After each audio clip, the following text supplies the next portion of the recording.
Be seated, please.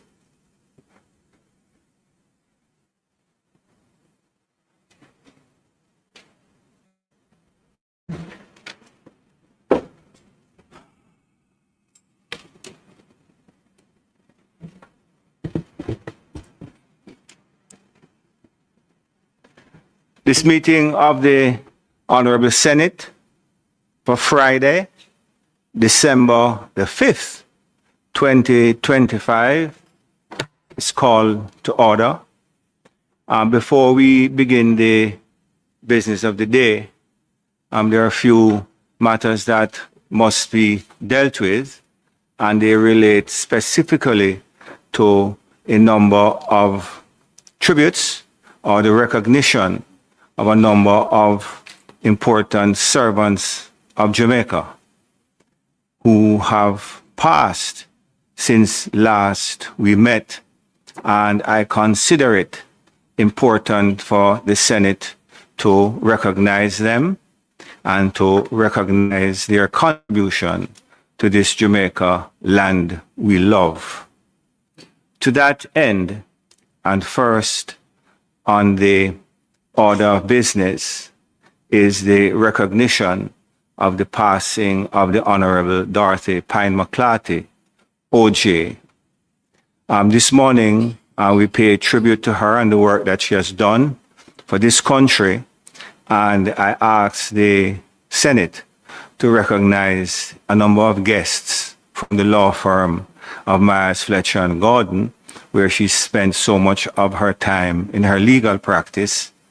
Mr. Christopher Kellman, who is a managing partner, Peter Goldson, who is a senior partner, Christina Desai, Ethan Sinclair, and Barbara Alexander. Welcome to the Senate. It's a pleasure to have you.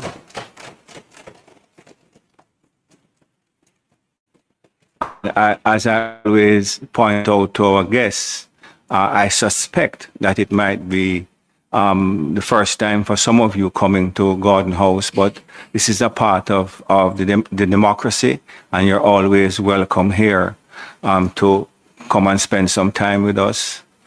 So please, if you wish at any time in the future to come and spend some time here, either this house or the Low House, you're always welcome. And I ask the Senate to recognize also Rachel McDonald and Mr. Matthew McDonald, the daughter, and of course, did I say, what did I say? I was wondering how that was working, Rachel. Both Rachel and Matthew McClarty, daughter and son of Dorothy, who are here to hear the tributes of the Senate. Now, I'm going to take, as I said, tributes to Dorothy first of all, and those will be followed by a tribute to Consul General Miss Alison Wilson, who passed recently in New York, and who is an outstanding servant of the country who we have to recognize, and also, of course, the Honorable Mr. Jimmy Cliff, who we will recognize before we begin the business of the day. Now, as far as Dorothy Pine McClarty is concerned, I met her when I was appointed to the Electoral Advisory Committee in 2004, when she was an appointed member of the Electoral Advisory Committee. And at that time, we served for approximately 2 years before the Advisory Committee morphed into the Electoral Commission of Jamaica. And she served there in various capacities and ended up as being the first chairman of the Electoral Commission until her retirement. Now, in due course, the Electoral Commission will, of course, pay their respects to the work and to the contributions that the Honorable Dorothy Pine McClarty made to the Electoral Commission and to the democracy of Jamaica, because she did play an important role And one of the things that stood out at all times with her, she had a pet peeve about the participation of the electorate and what appears to be the falling interest in the electoral process by the electorate. And she was one of the principal persons who sought to prepare what she loved to call her democracy passport, in which she had and put together the rights and responsibilities of citizens, all in an effort to increase the interest and understanding of the democratic processes. Now, in thinking about Dorothy had a very difficult job at the Electoral Commission because she was responsible for interacting with some of the more turbulent personalities in the political process. Abe Dabdub, Ryan Peralta, Danny Buchanan. Anybody remember him? At the end of the day, Dorothy ended up calling him Danny Buck.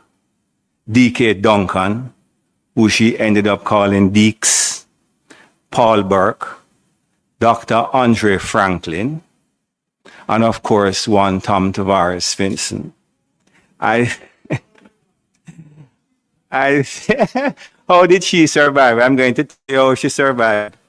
I was trying to find the right adjective to describe the personalities who I've just named, and I came up with turbulent. She survived in the following way.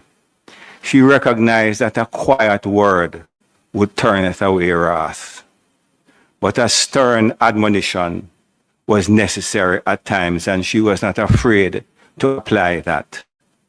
She also recognized that a gentle touch often was what was required, but never failed to use the fist if it was required. And that is how she managed to corral these turbulent personalities over these many years. She ended up being one of the most accomplished chairpersons of the Electoral Commission. Of course, she followed Professor Miller in that capacity. And as we reflect on the contribution, well, certainly the contribution made by Professor Miller and then Dr. Pine McClarty, Dorothy Pine McClarty, and the contribution now being made by Earl Jarrett. I think that it would not be wrong for me to say that her passing has begun to close a chapter on the Electoral Commission of Jamaica, a good chapter. And the chapter is not closed. She has begun to close it. Her passing has begun to close it. And her contribution to the Electoral Commission and Jamaica will be well remembered. Thank you very much. Minister?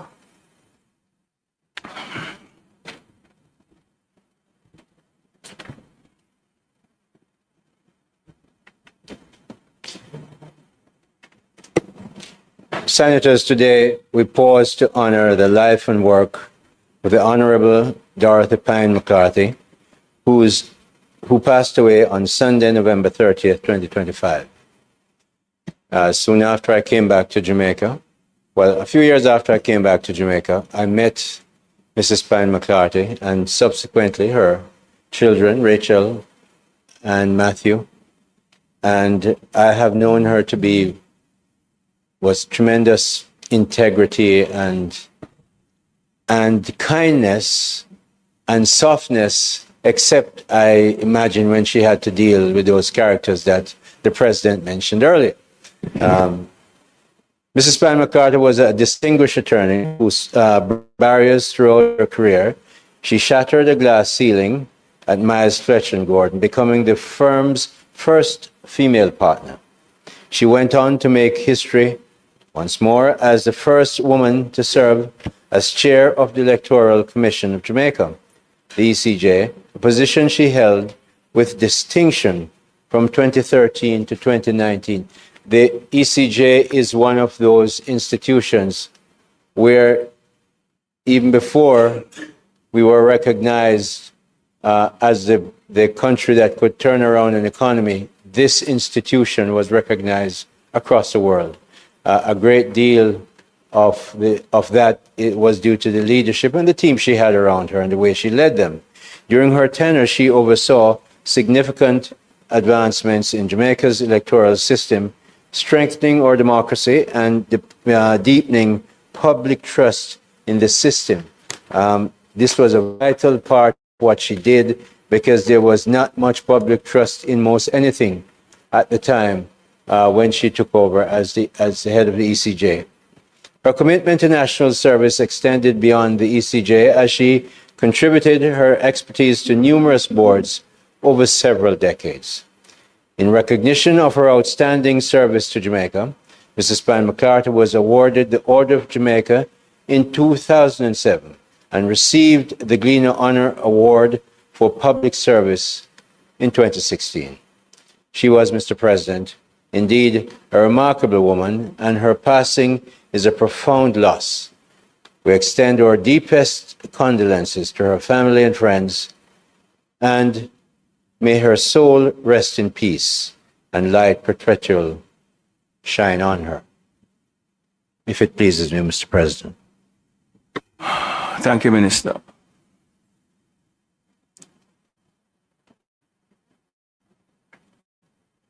Where is the paper? Senator? Go ahead.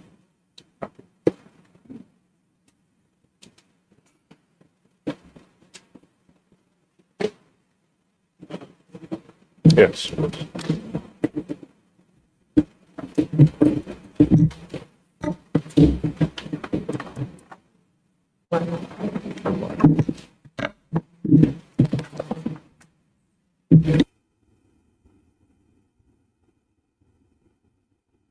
President.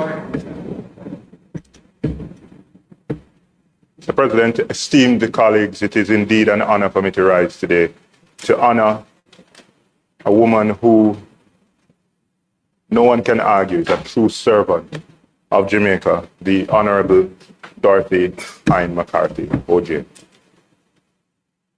I first met Mrs. Pine McCarthy, affectionately called Mickey, in 2017 when I joined the board of the Jamaica National Group. I was a much younger man then. I was 25 years old, and stepping into that kind of environment brings with it some natural intimidation. Right? Yet I remember very distinctly from the first meeting that she in particular embraced me with a lot of warmth. Right? Beyond that, over the time that I served, I found that she paid very keen attention to my contributions and actually encouraged me to contribute. And that struck me because, you know, given the vast difference in experience that existed between us, her having an interest in what I had to say, treating me as a colleague and not a junior, was indeed, I think, indicative of her character. I really enjoyed and I know really privileged the interactions that I would have had with her in those meetings and the ensuing social settings, the lunches, etc., as moments of gold. Mr. President, in the boardroom, she was very thoughtful and precise, I'd say. She didn't speak more often than she needed to. And when she did, everybody understood that her words came from a careful place of study and a deep sense of responsibility. Yeah. I learned very quickly that when she offered up a view, it would be wise to listen. She asked the questions that mattered in the moment and was never to create spectacle. It was to ensure that the decisions that were being taken served the people and the institutions entrusted to those who were taking them. Right? I mean, it was said before, but her professional journey is an inspirational one. Right? Her career of over 50 years dedicated to the legal profession, the glass ceilings she was able to shatter, the many firsts that she was able to engineer, not only here in Jamaica, but abroad, are admirable, to say the least. She built an incredibly respected career. And I have learned over time, I'm told that she was exceptional in conveyancing. Even after I left the Jamaica National Group, she would occasionally check in to see how I was doing. And they were very sincere exchanges. I remember being very surprised by the first call that I received from her. I mean, I didn't even think that she remembered me. Right? But, you know, it was apparent to me that she simply cared about people. And that was behind her need, or her feeling of a need to reach out to me. Mr. President, I want to share a personal experience that I had with her that I think epitomizes, a very human element of her character. A couple of years ago, she contacted me, right? And the subject of the conversation was the fact that a paralegal working with her firm was trying to secure a mortgage from an entity that I was associated with. And she made it very clear at the top of the conversation that she wasn't seeking any favor. Right? She wasn't trying to influence the decision. But she said her only request was that the application received a fair and expedient adjudication, right? Because what she said to me is that this moment in the life of this paralegal could be transformational, right? And she related it back to our experience at Jamaica National, which was all about home ownership. And she felt it important to reach out to me to seek to facilitate a fair process for this paralegal. It wasn't, you know, somebody, I'd say, that somebody would conventionally see as of high rank, but rather it was an appeal for a hard-working Jamaican. I think this really sums up the kind of character of the person. And that moment would have stayed with me. It showed me that despite the fact that she valued good systems and proper procedure, she never lost sight of the people that those systems were meant to serve. Right? Today, Mr. President, we honor a trailblazing attorney, a respected director, and a public servant who gave to her country with diligence and grace. Jamaica is undoubtedly better for her contribution, and so many of us who have had the privilege to interact with her have certainly learned from the examples that she's left. To her family, who is present here in the form of her son, Matthew, and her daughter, Rachel, I want to extend condolences. I want to extend condolences as well to the members of the MF&G team who are here. I mean, we share in your mourning, and we thank you for sharing her Jamaica. May her soul rest in peace, and may her life continue to inspire all of us in some way, shape, or form. Thank you very much, Mr. President. Thank you very much, Senator Small Ferguson. Minister Morris Dixon.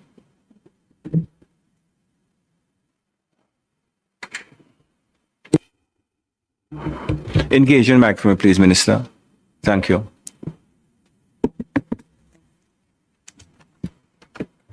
Thank you, Mr. President. And it's with quite a bit of pride that I rise to give tribute to the Honorable Dorothy Pine McClarty, OJ. And I have to acknowledge Rachel and Matthew who are here. It is very good for you to see you here. I know it's really recent since her passing, so it's good to see you here. I also want to acknowledge the members of the Mars Fletchers and Gordon team who are here also. Thank you for being here. I know Mickey would really, really be very happy to see all of you here.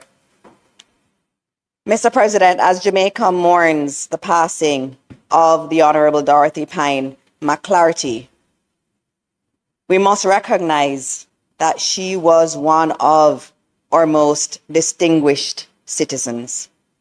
Her life was defined by trailblazing achievements, professional excellence, and an unwavering commitment to democracy, justice, and the people of this country. From humble yet determined beginnings, Dorothy Pine McClarty devoted more than 5 decades of her life to law. And what was so wonderful was in 1973 when she became the first woman partner at the prestigious law firm Mars Fletchers and Gordon, later becoming the first female managing director of a London office. Her brilliance and integrity earned her respect and admiration across the legal profession, both here and abroad. Over the decades, she built a reputation as one of Jamaica's leading property attorneys. She was thoughtful, diligent, and always principled. And as we all know, beyond that legal practice, her work on the Electoral Advisory Committee and then the Electoral Commission of Jamaica. She was indeed a pillar there, and we do wonder how she did it. I asked her sometimes how she managed all of that testosterone, and she would just smile and she'd say, I just charm them. Which she could do, and she was an exceptionally charming woman. But she was such an important part of our democratic process. In 2023, when she was appointed ECJ's first woman chairperson, she was a trailblazer, and that was a historic milestone, and her tenure was a good tenure. Beyond the courtroom and the ballot box, Dorothy Pine McClarty contributed significantly to civic and community life. She served on the boards of the Jamaica National Group and its prior incarnation, the Jamaica National Building Society. And I'll speak about my time with her there. And I was there with Senator at the same time. She also was a part of the Access to Information Appeal Tribunal. She supported many educational institutions such as the St. Andrew High School for Girls and the University of Technology. Her service was formally recognized in 2007 when she was awarded the Order of Jamaica for outstanding public service. She also received a special honor from the national media in 2016, the Gleaner Honor Award, and in 2019, she obtained an honorary doctorate in business administration from the University of the Commonwealth Caribbean. But Mickey was so much more than all of these accolades, and I'll tell you about my time with Dorothy Pine McClarty, who I call Mickey. I met her about 18 years ago, but then I truly met her when the International Women's Forum Jamaica invited me to join their membership in 2010. Now, the International Women's Forum is a body that brings together successful women, usually at the C-suite level, around the world. And the Jamaica chapter was filled with women who I only saw on TV. And I saw them on TV breaking glass ceilings. And so it was an honor to be asked to be a part of it because I wasn't C-suite yet. It had women like Pat Ramsey, Corinne McClarty, Minna Israel, Scarlett Gillings, and of course, Dorothy Pine McClarty. And it had so many more, the list just went on. And we refer to ourselves, Mr. President, as sisters. And we meet regularly and we just support each other. It's such an amazing thing to have and to see a bunch of successful women just being together and supporting each other. No competition, just being support for each other. And Mickey was central to that sisterhood that we have. And so I was honored to be a part of that group and to sit and learn from those women. And Mickey was one of those who welcomed me with open arms. She always had a kind word for me and was always encouraging me. She was the one that helped me navigate my time as vice president at JAMPRO. She said, this is a big job and you're going to have to put your head down and get the work done. And she said, you know, you need to go and sit with my sister-in-law, Corinne McClarty. And Corinne McClarty was the first president of JAMPRO. And she arranged that down with Corinne, and both of them walked me through being a first-time executive. And I was very honored to have had their support in that way. They didn't have to, but Mickey led on that, and I'm forever grateful for that. I then went to the Jamaica National Group, and Mickey was somewhat instrumental in convincing me that I should join the Jamaica National Group. At the time, it was the Jamaica National Building Society. But she was there from 1998, serving the people of Jamaica through providing home ownership to Jamaicans who ordinarily would not have been able to own a home. And she believed deeply in that mission of helping and empowering Jamaicans in that way. And so in my 10-year sojourn at the Jamaica National Group, Mickey was there, and she was there through the difficult times and the good times, when I had to be presenting to Oliver Clark many times. And you would go in the room and you see him there and you have to present your thoughts, and you think he may not support it. There's always Mickey there smiling and giving a thumbs up. And I appreciated that. She definitely made me a better executive in her quiet support. And I know quietly she was supporting things that I had to take to the board. Because of her work on different JN boards, she had to be in London quite a bit, and I worked in London quite a bit too. And so we got to spend time together in taxis, many taxis going to meetings around London. And she'd tell me tales of her time in the London office, starting the office for MFG. She'd talk about her love for MFG. She can't have a conversation without talking about MFG. And one of the things I regret is she told me a couple years ago that she was going to give me a tour of art collection MFG. And I never got that tour, so you guys have to make it happen anyway.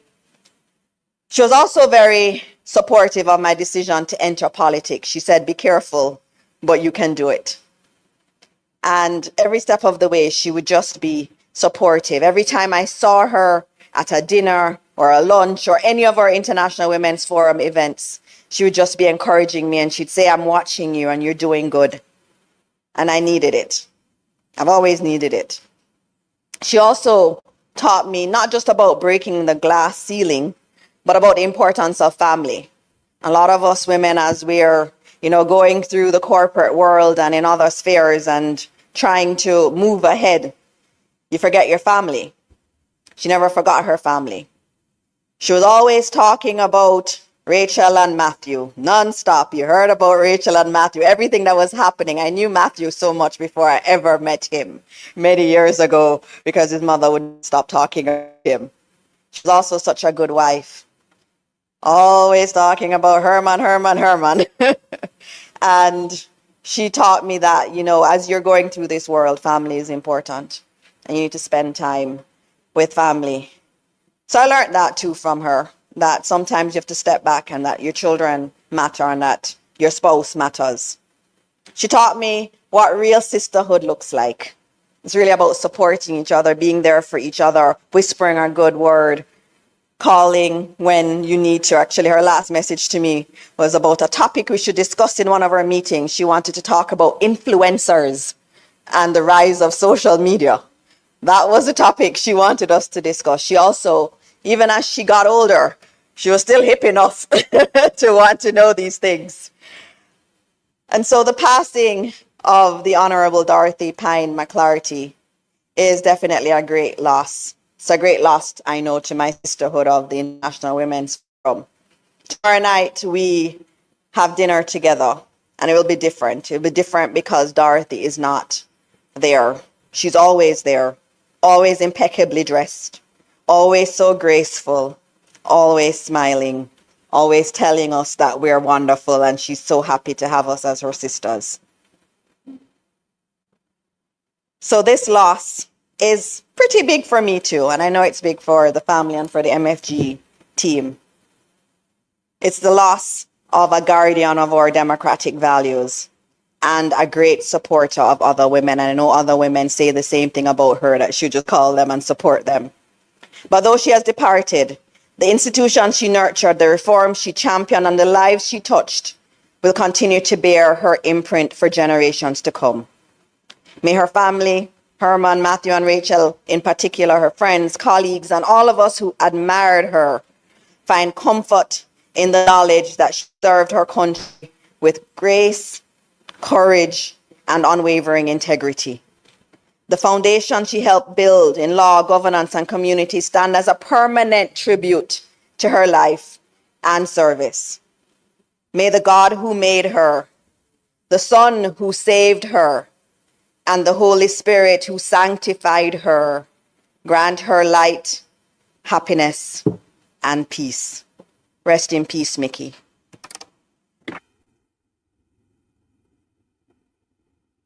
Thank you very much, Minister Morris Dixon. Leader Scott Motley. Mr. President, I could not let this opportunity pass, although Junior Senator represented us so well. I want to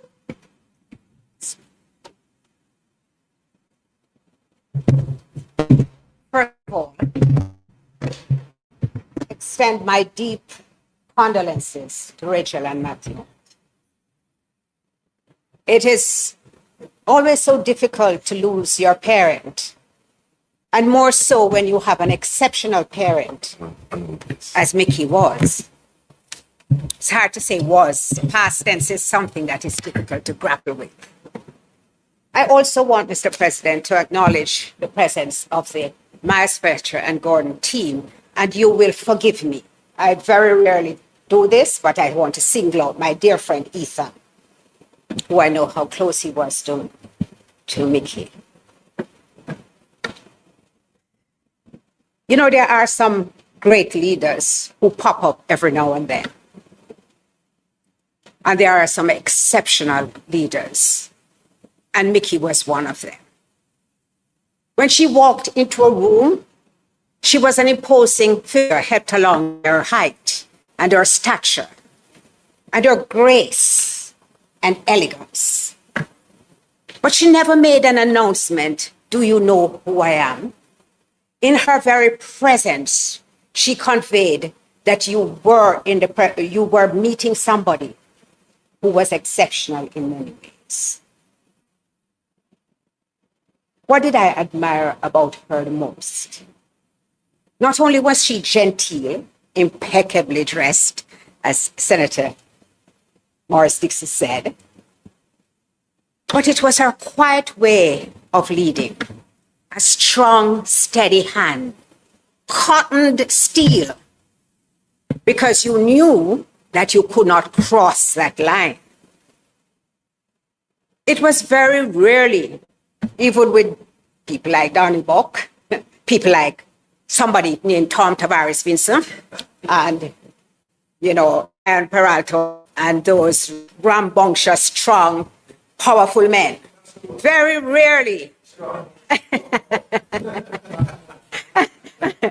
It was very rarely that she had to resort to showing her steely side. Because her charm, her emotional intelligence, her quiet voice would almost make you feel that you were doing something wrong in raising your voice and in behaving in a manner of which she would disapprove. In the legal profession, she mentored young people. She mentored everybody she met. That was one of the things that she did. She just gave an abundance of love to all. Sometimes you wondered how she had the possibility of making everyone feel so special, because she made time. Mr. President, just let me say, we have lost a trailblazer, it is true, but we have lost a quintessential female leader one who does not boast, one who just in quiet confidence simply leads. I know how deeply you feel, and my heart goes out to you. Jamaica has lost. You know, Mr. President, we're losing all these fantastic women because Ina Collymore Woodstock at 108, she passed yesterday. And as I wrote a note about her, my mind went to Dorothy. And I said they had so much in common. Just determined, focused, undaunted, brave, courageous, true leaders. May so rest in peace. Thank you. Thank you very much to all who contributed. Rachel and Matthew, I'm going to ask the clerk to just make a copy of the formal recording and have it sent to you.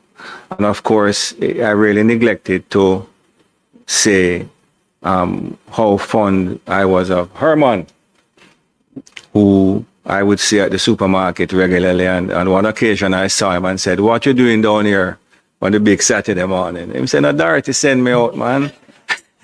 So every time I saw him in the supermarket, I would say, "Wait, she send you out again?" He said, "Ah, boy, what can I tell you?" So we were fellow shoppers on a Saturday morning. Please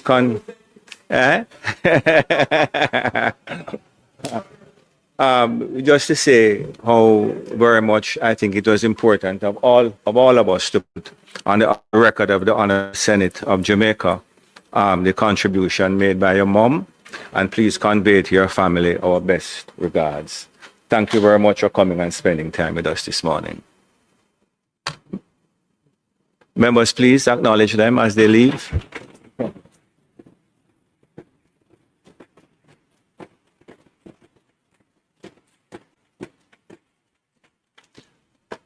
Thank you. You can leave it. You're staying with us? We have an excellent lunch can offer you, you know. As we move on to the next matter, once again, a very important person in the foreign affairs fabric passed recently in the person of the Consul General in New York, Ms. Alcyon Wilson, and perhaps not someone who many of us were acquainted with. I had personally met her on a number of occasions. She had done a remarkable job in representing the country and representing the Jamaican community in New York. And a cursory glance at her achievements suggests that she was somebody who was closely engaged with the Jamaican community and was able to direct resources from New York into Jamaica. I mean, during COVID, for example, over $150,000 she managed to raise for tablets and laptops for the kids. And recently, after burial, I think she was in a position to raise over $600,000. She also associated with the Alpha School of Music and other endeavors. So I asked the Senate to recognize the passage and the contribution of the Consul General Alcyon Wilson. I know the leader of government business acting, and I recognize you from a chair other than your own. The leader of government business is actually presently, her funeral started at 10 o'clock in New York, and the leader of government business and Minister of Foreign Affairs is present at that funeral, as is the Prime Minister, the Honorable Dr.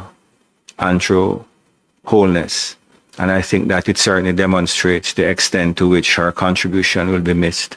So I'm just going to ask Senator Hill, Minister Hill, just to place on record the contribution that she has made and the fact that the Senate notes her passing. Thank you, Minister Hill. Thank you, Mr. President. You mentioned a number of achievements that could be quantified by of Consul General Alcyon Wilson. I met her probably, I know, about 20 years ago. She was then at a major Wall Street firm. I was running NCB at the time, and we made a very good friendship because she had the ability to understand financial complexities and then deliver on them. And it's part of that history that gave her so many connections in the Wall Street community, and clearly among moneyed people, that allowed her to be as effective as she was. She then moved into government, the government service in the Foreign Affairs, and since assuming office, Consul General Alcyon Wilson, and I always at the beginning had to focus on saying Alcyon rather than Allison. And I'm sure I wasn't the only one who did that because it was an unusual arrangement of the letters. But I got used to it. Alcyon became easy to say. Alcyon Wilson has refined, or rather redefined, the scope and impact of Jamaica's diplomatic presence in New York. And that's really, really the truth. And across the 33 US states under her jurisdiction. Her tenure has been marked by visionary leadership, very dynamic partnership, and an unwavering commitment to nation building and diaspora empowerment. Mr. President, under her stewardship, the consulate became a beacon of innovation and compassion, most notably throughout the CG on the Beat Community Outreach Initiative, which supported thousands of Jamaicans during the COVID-19 pandemic. Thousands of Jamaicans in the United States and thousands of Jamaicans in Jamaica. Her swift action in establishing appointment systems, coordinating food and repatriation efforts, and leading the Device for Every Child campaign, which raised over $150,000 for tablets and laptops, demonstrated both administrative acumen, human warmth, and real good financial connections. A consummate connector, there you go. Consul General Wilson forged powerful institutional partnerships with leading entities such as Hartford Healthcare, University of the West Indies, Borough of Manhattan Community College, Monroe University, that's M-O-N-R-O-E, not M-U-N-R-O, Alpha School of Music, and others. These yielded scholarships, medical donations exceeding US $600,000, and landmark agreements that continue to advance Jamaica's health and education sectors. Her diplomatic reach extended to municipal and sister city partnerships with New London and Grattan, that's in Connecticut, Mount Vernon in New York, and Highland Park, again in New Jersey, reinforcing cultural and developmental bridges between Jamaica and US communities. As chair of the CARICOM Consulate Corps 2023 to 2024, she demonstrated regional leadership, and this time she was not in the most perfect health, but she nevertheless continued to work really, really hard, coordinating hurricane responses, supporting World Cup engagement, and amplifying Caribbean unity. Her influence further extended through board service with the BMCC, Office of Diplomatic Engagement, Rosetown Foundation, and as founding treasurer and current chair of Jamaica's Promise. Consul General Wilson relaunch of the Jamaica Independence Gala stands as a hallmark of her tenure, transforming it into a premier New York celebration of national pride and philanthropy. The gala has provided scholarships to over 25 students, funded medical evacuations, and supported community foundations embodying her mantra of party with a purpose, and she could do both. She also successfully relocated the Consulate General and Permanent Mission to their modern headquarters at 300 East 42nd Street, a really lovely rearrangement, achieving reduced rent, improved rather terms, and greatly enhanced work environment for her staff. Her advocacy for staff development and welfare remains one of her most enduring legacy. I'm sure she constantly peppered the foreign ministry for resources to get that done. Through her force and went out and found the money to do it. Through her foresight, warmth, and relentless dedication, Consul General Alcyon Wilson has elevated the image of Jamaica abroad, bridging hearts, building partnerships, Mr. President, and transforming goodwill into tangible national building impact. I know she was a woman of faith, and so may her soul rest in peace and light perpetual shine on her. If it pleases you, Mr. President. Thank you, Minister. Senator.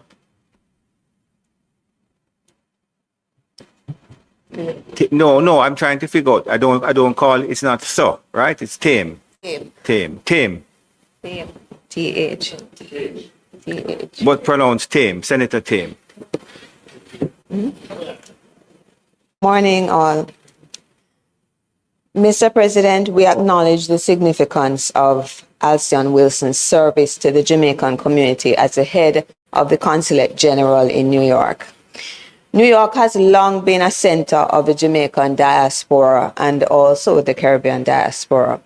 I mean, our national hero, our first national hero, Marcus Garvey's UNIA, was even headquartered there before we became independent. And that is an important indicator of New York to all of us. That is to say, it was no small thing that she left her business pursuits and used her talents to represent our people in New York City. She did this not only through the usual diplomatic services provided by our missions, but was keen to use her position to facilitate the bonds between our community abroad and at home. You have heard from the previous presentation that especially in the time of COVID, she thought it important to give her attention to mobilizing resources to provide tablets and laptops for Jamaican children at home. She was able to source scholarships and other resources for our health and education sectors. We recognize Ms. Wilson for giving herself or of herself in service to our fellow beloved Jamaican people. Respect to her and condolences to her loved ones at this time. Thank you very much, Senator Tame. Much appreciated. May I ask the clerk to do likewise in relation to the earlier request, Madam Clerk? But would you also just write to the Permanent Secretary of the Ministry of Foreign Affairs and attach the relevant Hansard report? Thank you very much for those who contributed to that. And finally, as it relates to this aspect of our morning's work, the Senate, I ask you to, of course, recognize and to add the voice to place on the record of the Senate a tribute to the Honorable Jimmy Cliff, James Chambers, whose music transcended generational, national, cultural barriers and continues to uplift the spirits of so many, even today, and how important his music is to us today more than ever. A true musical ambassador helped to cement our country's place on the global musical landscape. Of course, it is fully recognized that we have lost a true icon. I personally, I'd like to extend heartfelt condolences to his family, his friends, and the musical fraternity during this difficult time. Once again, as I indicated in relation to the Electoral Commission, a time of transition, really. And I would invite tributes from the members. Senator Sinclair.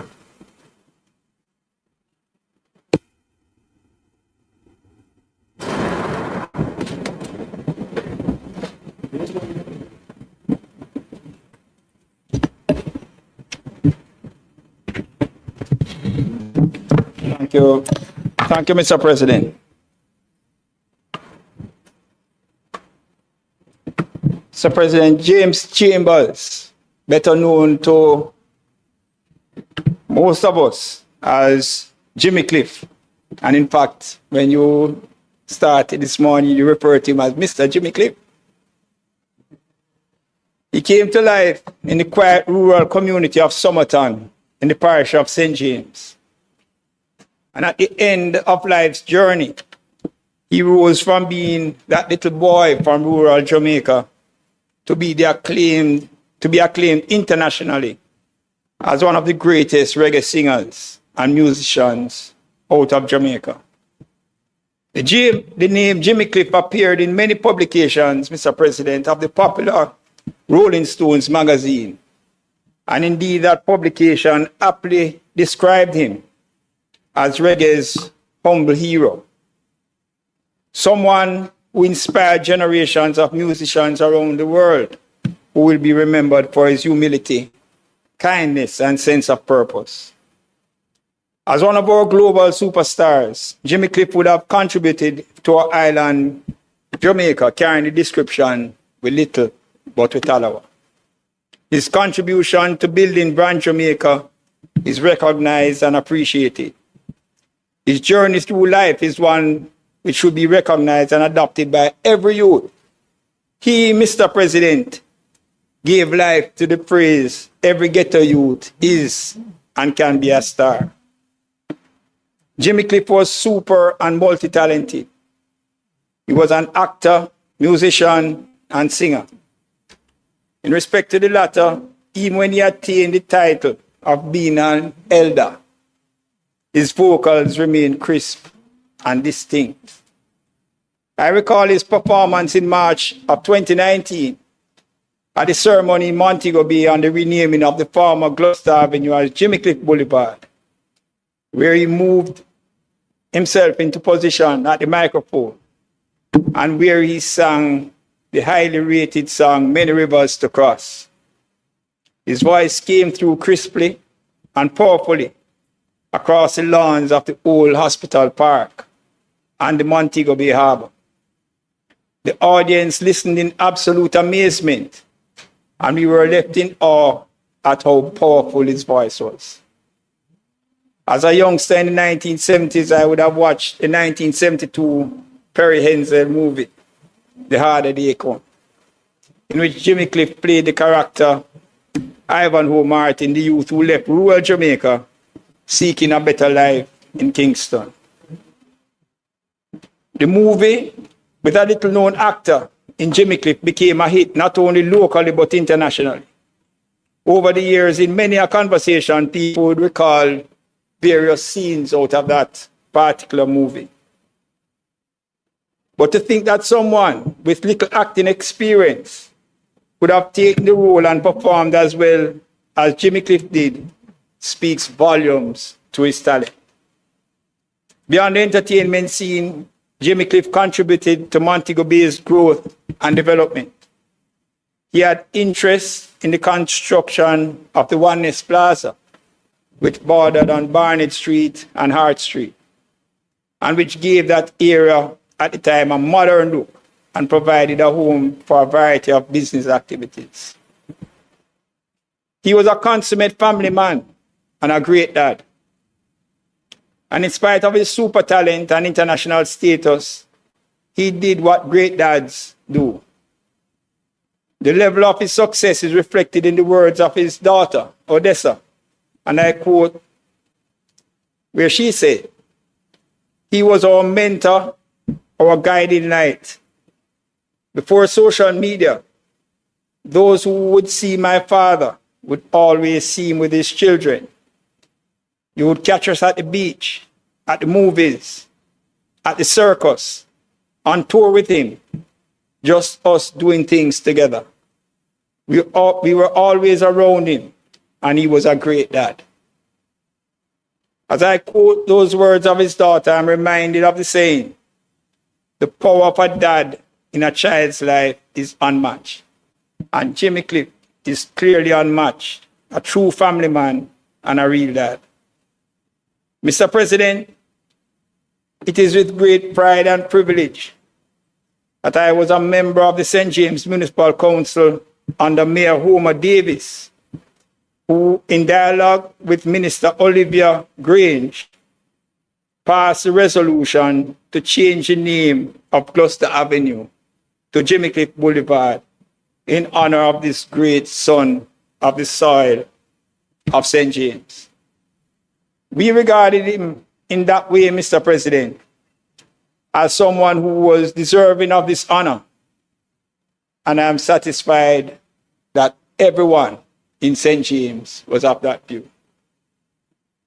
I take note that the government of Jamaica also awarded him the third highest honor, the Order of Merit. And in moving forward, I am advocating that a statue in his honor be placed at the entrance to Jimmy Cliff Boulevard, which is also the entrance to the Harmony Park.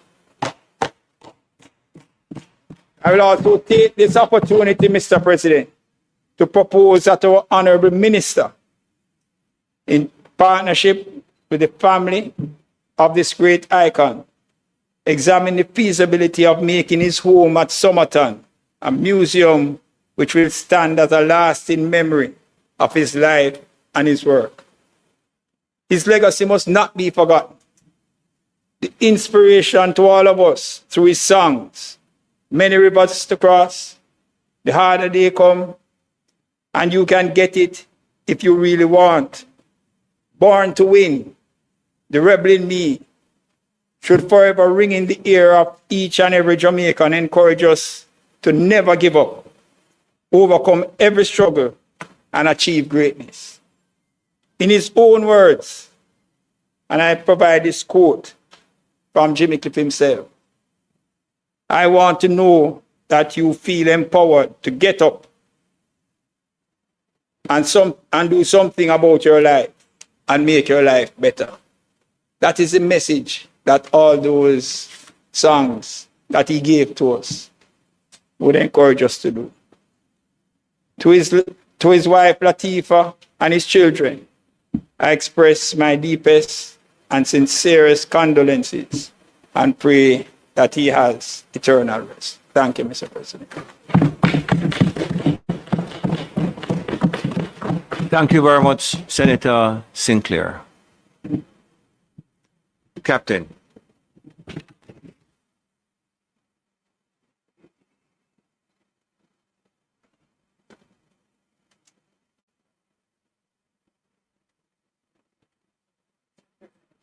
I've written something, so for the first time. Very well. I actually need it.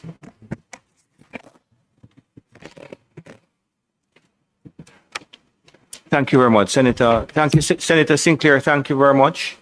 Senator Scott Motley.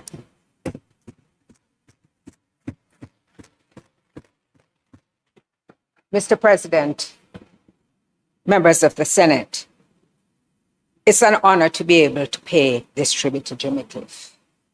I first of all extend my condolences to his family, and not just his family, but to Jamaica and to all those over the world who held him in high regard and esteem. Jimmy Cliff, James Chambers, was more than an international icon. He was one of Jamaica's own. His voice carried the sound of this island, the resilience, the faith, and the humor, the stubborn courage, and the profound love for our people that defined who we are as a nation. When he sang, he did not simply perform. he carried all of us with him. The People's National Party has long recognized the depth of Jimmy Cliff's influence on Jamaica's cultural identity and our place in the world. It was in that spirit that former Prime Minister, the Most Honorable P.J. Patterson, conferred upon him the Order of Merit in 2003, formally affirming what the global community already knew, that his contribution to music and film had brought distinguished honor to Jamaica and immeasurable pride to our people. Indeed, when Senator Floyd Morris tabled a motion to expand the number of national heroes, Jimmy Cliff was on that list.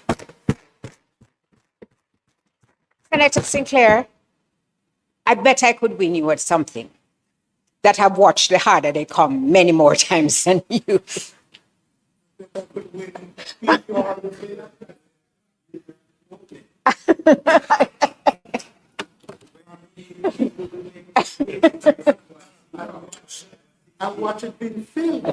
Okay, so quite without expecting to have started a contest, but I'm still willing to do the poll. So, Madam Clerk, edit that out of anything you sent. In Rebel in Me, he captured something Jamaicans understand instinctively. That inner fire that refuses to stay silent in the face of injustice. Jimmy possessed that spirit abundantly.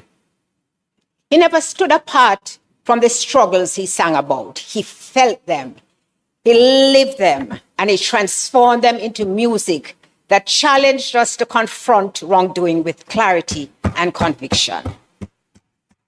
Through Treat the Youths Right, he placed a spotlight on one of the most urgent truths in our society, that the destiny of our young people shapes the destiny of Jamaica. He believed that every child deserved a fair chance, especially those who started life with the odds stacked against them. Honoring Jimmy Cliff means doing what he urged us to do, guiding our youths with intention, loving them with conviction, and nurturing a Jamaica where they know they matter. And in Journey, he shared the wisdom of a richly lived life, one marked by triumph and trial, joy and heartbreak, lessons learned and grace received. He understood what Jamaicans have lived, that the road is long, the climb is steep, and yet with God's help, we press on. Jimmy walked his road with courage, creativity, and a generous spirit. What has made his message so powerful is that it came from a Jamaican child who rose from the humblest of beginnings, worked for every open door, learned from every fall, and carried his people with him wherever he went.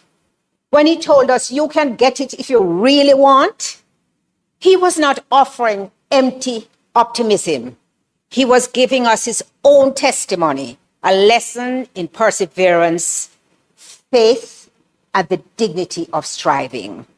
So today we do not merely mourn an artist. We mourn a son of the soil, a brother, a voice that shaped the rhythm of our national spirit. We give thanks for the courage he modeled, for the hope he sustained, and for the love of humanity that powered every note he sang. His life's work will continue to inspire generations to come. May his soul rest in peace. Thank you very much, Senator Scott Motley.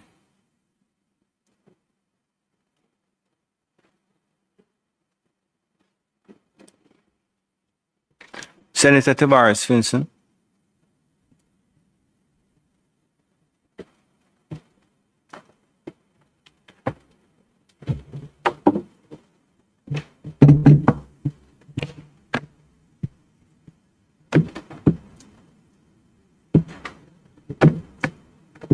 Mr. President, Jimmy Cliff was one of those Jamaicans that truly transcended generations, and therefore it is fitting I pay tribute. My fellow Jamaicans, brothers and sisters at home and across the diaspora, it is with a heavy heart and the deepest sorrow that I stand before you today to speak of the passing of one of our greatest sons, James Chambers, the incomparable Jimmy Cliff. Born on the 30th of July, 1944, in the quiet rural community of Somerton District in St. James, Jimmy grew up in circumstances that many of us knew all too well. Modest, hardworking, rooted in the soil of this parish, and has given Jamaica so many of its brightest talents. As a little boy, he tended to livestock and walked miles to school. But even then, those who knew him say you could hear music in his step and a melody in his voice. That voice, clear, powerful, full of soul, would one day circle the globe and carry the story of Jamaica on its wings. He burst onto the scene while still a teenager with Hurricane Hattie in 1962, a song that showed from the very beginning that he could take the pain and the joy of everyday people and turn them into something timeless. But it was in the years that followed that Jimmy truly found his purpose. Songs like Wonderful World, Beautiful People, Vietnam, Many Rivers to Cross, You Can Get It If You Really Want, and Sitting in Limbo were more than hits. They were sermons in 3 minutes, prayers wrapped in rhythm, messages of hope for anyone who ever felt the weight of the world on their shoulders. Then came 1972, a turning point, not just for Jimmy, but for the entire nation, when he took the lead role in Perry Hensel's groundbreaking film, The Harder They Come. And when that soundtrack dropped, something shifted forever. Overnight, the world that had only whispered the word reggae began to shout it. From the streets of Kingston to the clubs of London, from the campuses of America to the villages of Africa, people heard Jimmy's voice and understood.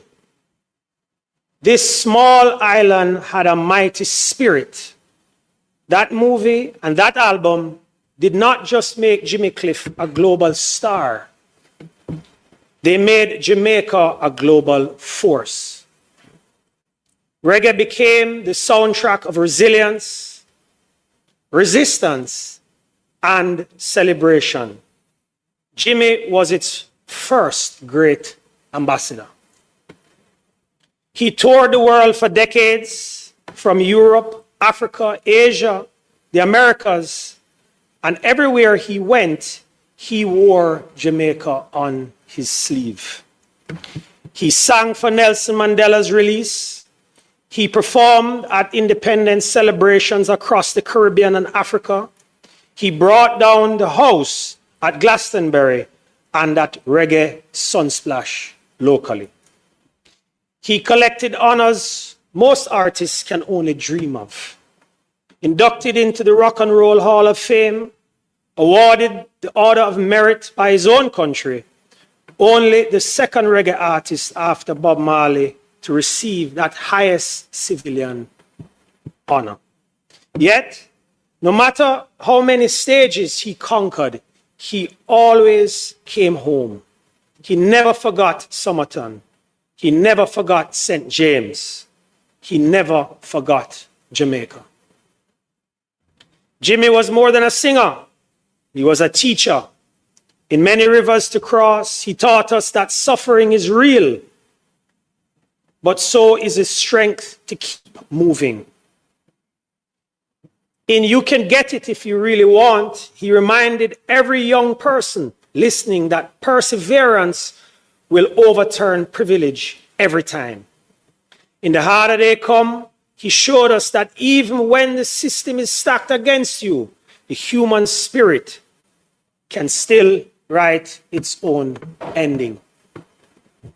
And now, though his voice has fallen silent at the age of 81, those lessons remain loud as ever. His music will play in our taxis and our sound systems, in our churches and our schools, in our homes and in our hearts for as long as Jamaica breathes. To his children, his grandchildren, his family in St. James, and to every Jamaican who ever stood a little taller because Jimmy Cliff was one of us, we grieve with you. But we also celebrate with you because your father, your grandfather, your uncle, your cousin was a giant who walked among us and left footprints too deep ever to be washed away. Mr. President, in keeping with the wishes he expressed during his lifetime, the government of Jamaica will award Jimmy Cliff the full honor of an official national funeral. We will come together from Morant Bay to Montego Bay to Morant Bay, from the diaspora in Brooklyn, Birmingham, Toronto, to give thanks for a life that lifted an entire nation. Details will be announced shortly, but let me say this clearly. Every Jamaican who wishes to pay respect will have the opportunity to do so. This will be a celebration worthy of a man and the legacy he leaves behind. Mr. President, Jimmy Cliff once sang, "I can see clearly now, the rain is gone." Today, the rain falls heavily on our hearts, but we know the sun will shine again because he showed us how.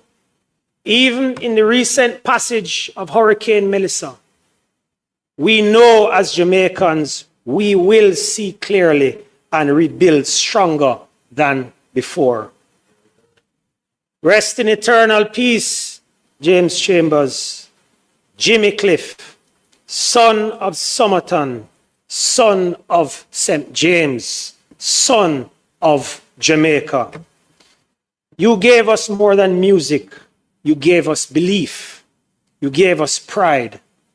Walk good, my brother. The rivers may be wide, but you have already crossed them all, and you carried us with you. Thank you, Jimmy, from the bottom of our hearts. Thank you, Mr. President. Thank you very much, Senator Tavares Vincent.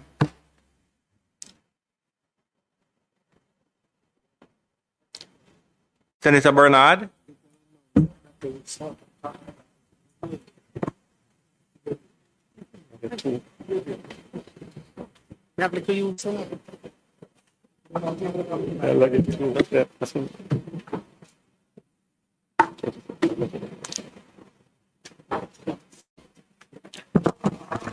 Thank you very much, Senator Tavares Vincent. Senator Bernard, you're recognized.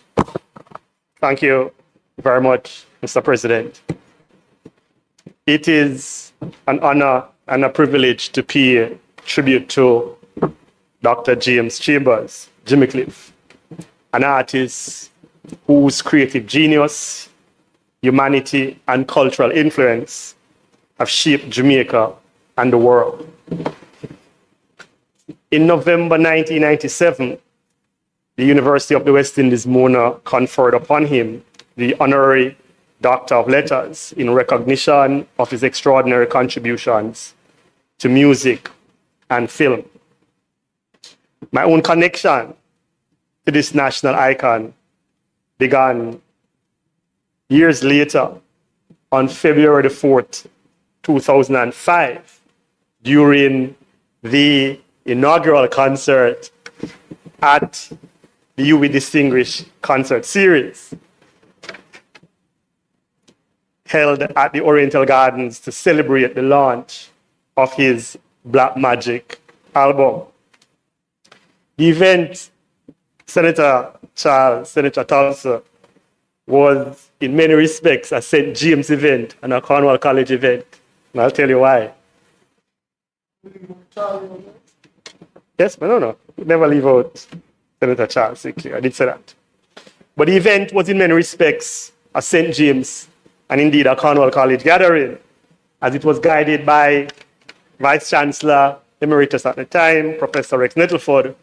It was coordinated by Deputy Principal Joseph Pereira, was sponsored by CVM TV, well at the time, led by Dr. David McBean, and with yours truly acting as the logistics coordinator for the event.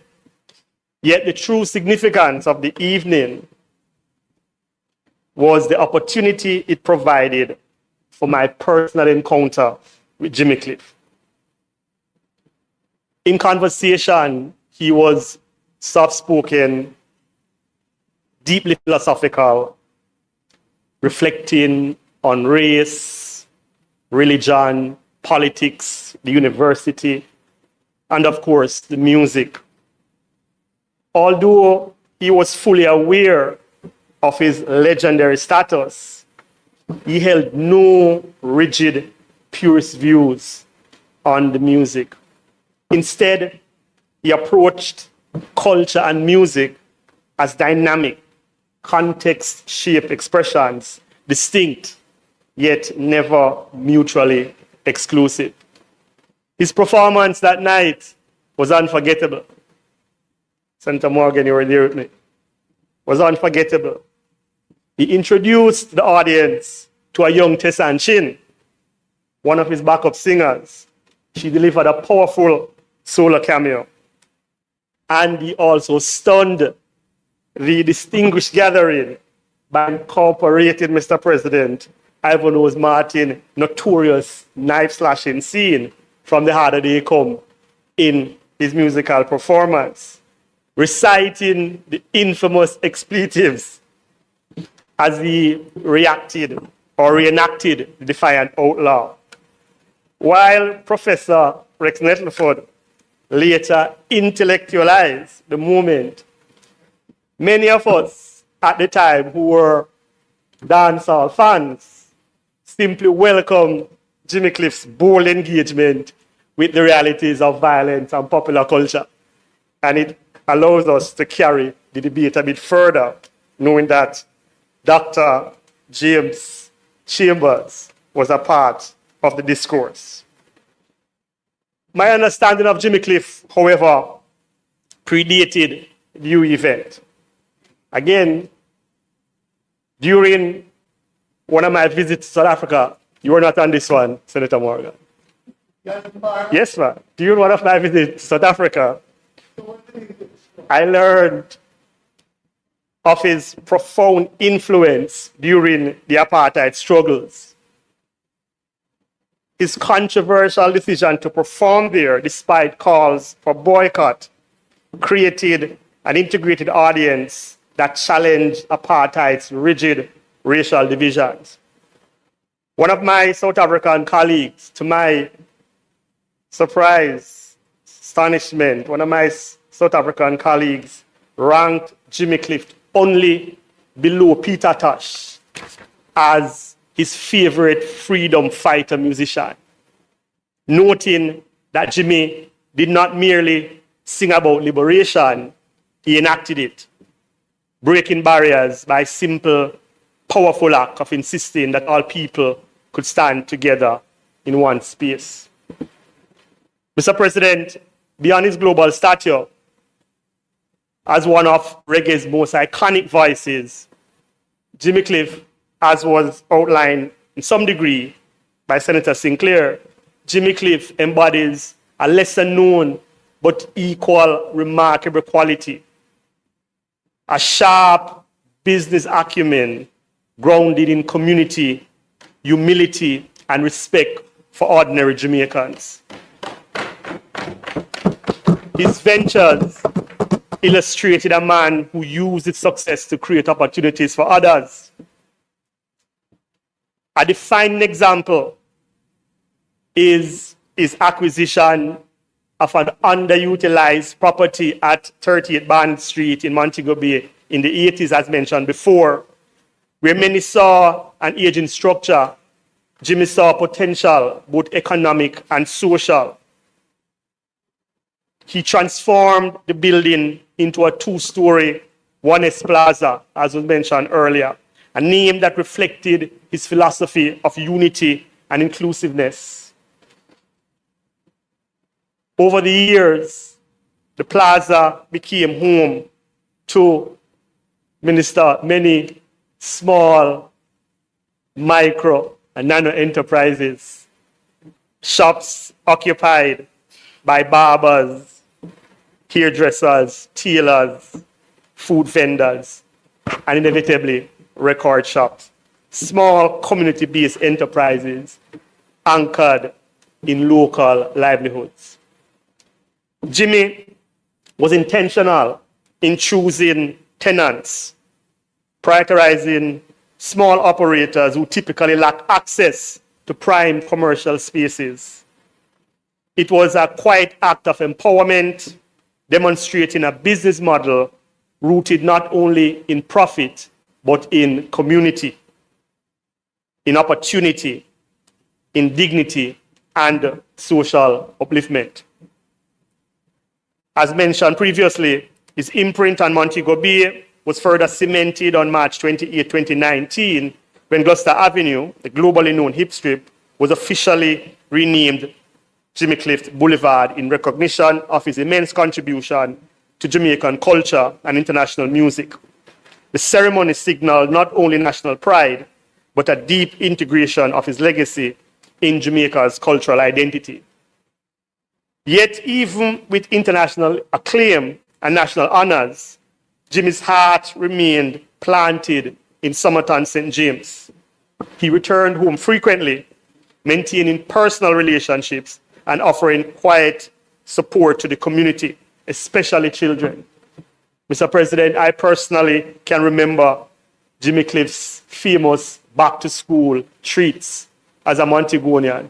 Many who were not even from the immediate environs would participate in that venture. Many Somerton families recall his generous back-to-school sessions and always delivering without fanfare. His values were shaped by growing up in his father's, Brother Polly, he was called, small wayside shop, where we learned the dignity of enterprise and the importance of people, where people feel seen, welcome, and respected. In this way, Mr. President, Jimmy Cliff's life transcends stages and studios. He's not only a cultural icon, but a symbol of Jamaica's resilience, creativity, and opportunity, where none exists. He widened the circle for the marginalized and used his gifts to uplift rather than to elevate itself. His legacy teaches us that greatness is found not only in international accolades, but in the quiet, consistent acts of generosity and humanity that change lives. Mr. President, Jimmy Cliff stands among the finest examples of what Jamaica has to the world. Talent anchored in purpose, success grounded in community, and a relentless belief in the power of unity. His life's work, musical, social, entrepreneurial, remain an enduring testament to the idea that one can rise to global heights while keeping both feet firmly planted in the soil of home. Walk good, Jimmy Cliff. Head high, shoulders back, as you take your rightful place among the constellations of the mortals. I thank you.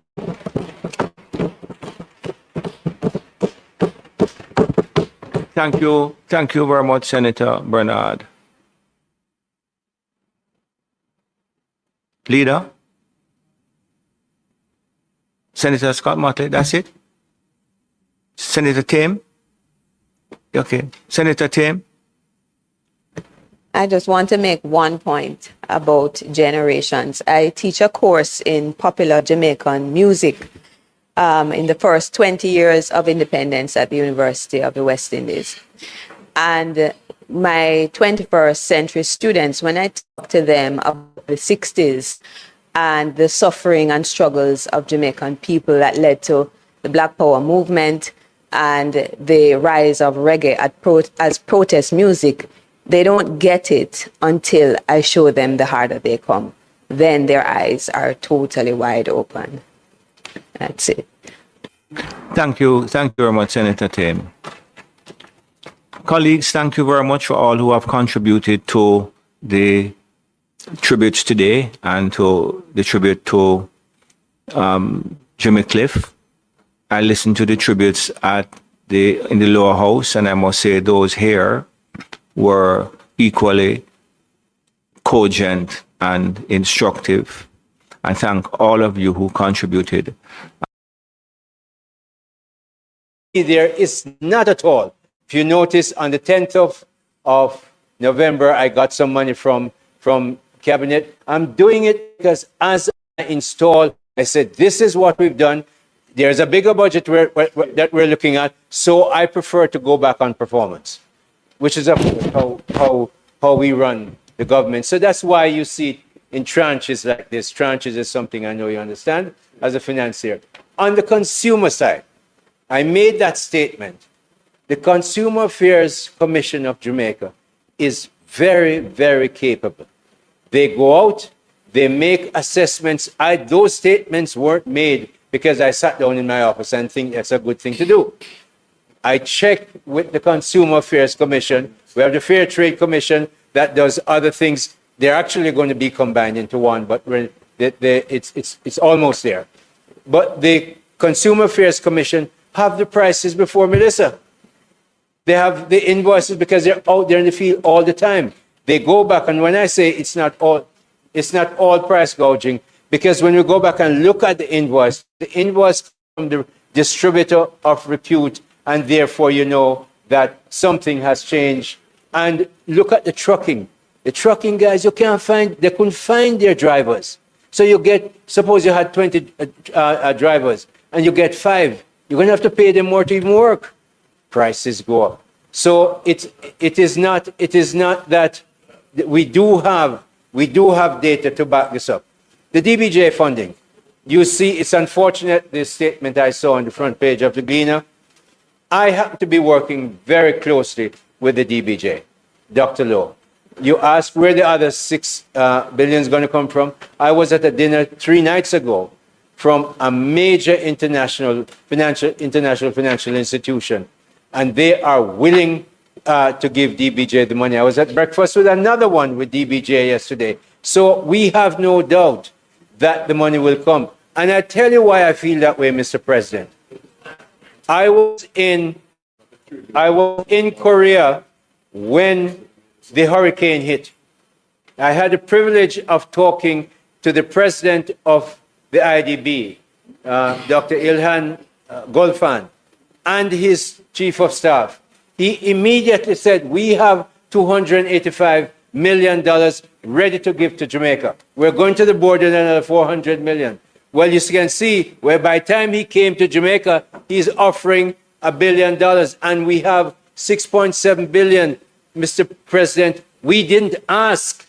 We didn't have to write a letter and ask.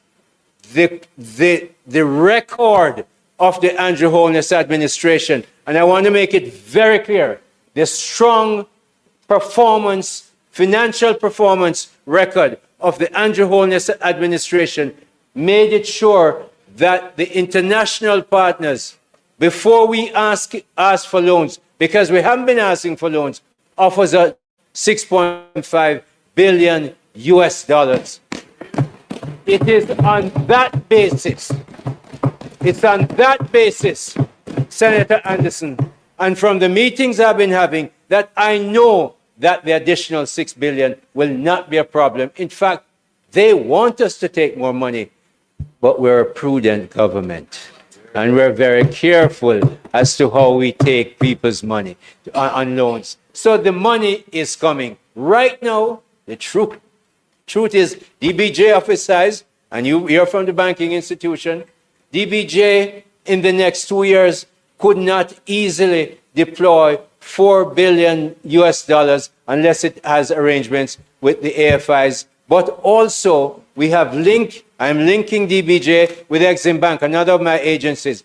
Exim has the small and medium-sized enterprise business, as you know, and therefore they are going to be looked after. My job is not out there, as I said when I began. I'm saying I'm not out there for Grace. I'm not out there for Wisynco. They need me, they know where to find me. And I will be responsive to them. I'm out there for the people who don't have, mom and pops, who don't understand how to do this. We're out there to help them. That's what this caring administration does. So I'm pleased for your questions, but I promise you, we are out there. I tell you, I haven't, most times, you don't see me in a suit. He knows I'm out there in St. James 5-6 times for the week, out there to make sure I see what's going on. No, man, we just pick St. James because of the border, okay? And the first place I went was to MP Burchell's constituency, believe it or not. So late nights, I come home 11, 12 o'clock. So I'm not taking just people's word. Me go out there and see it myself. Okay, me go out there and see it myself. And I will return with more information in due course. Thank you.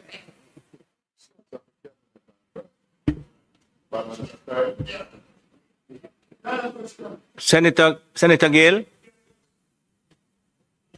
Yes. Minister, I take note of the invested collaborative approach and partnership. And you made mention of the collaboration with the DBG. I want to ask, because there's another entity that I am associated with. That's the Exim Bank.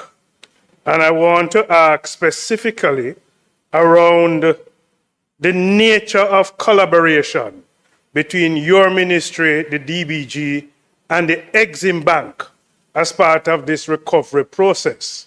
To give us a feel, give us the nature of any specifics in terms of that collaboration towards this recovery venture.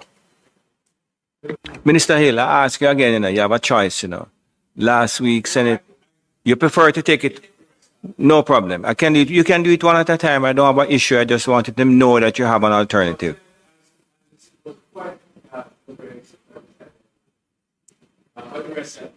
So you want to take the rest together. So you noted Senator Gale's question.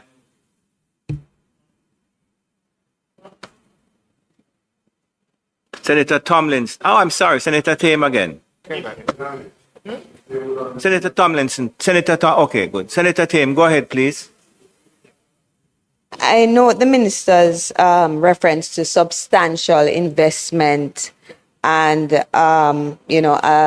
use of significant taxpayer dollars. And you showed us some board structures in border that, in all honesty, appear as if I could have done them myself. So I'm wondering, what kind of investment in dollars are we talking about that goes into building? What do these structures cost?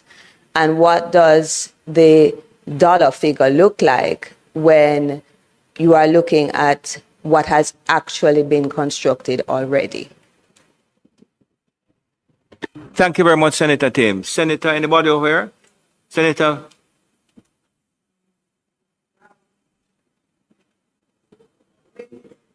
One minute, let me just find your mic. No, I'm going from, okay, yes, okay. Senator Tomlinson, go ahead. And then I come to you, Senator. Thank you, Mr. President. Minister, I don't think I heard from you. The mic again for me, Senator Tomlinson.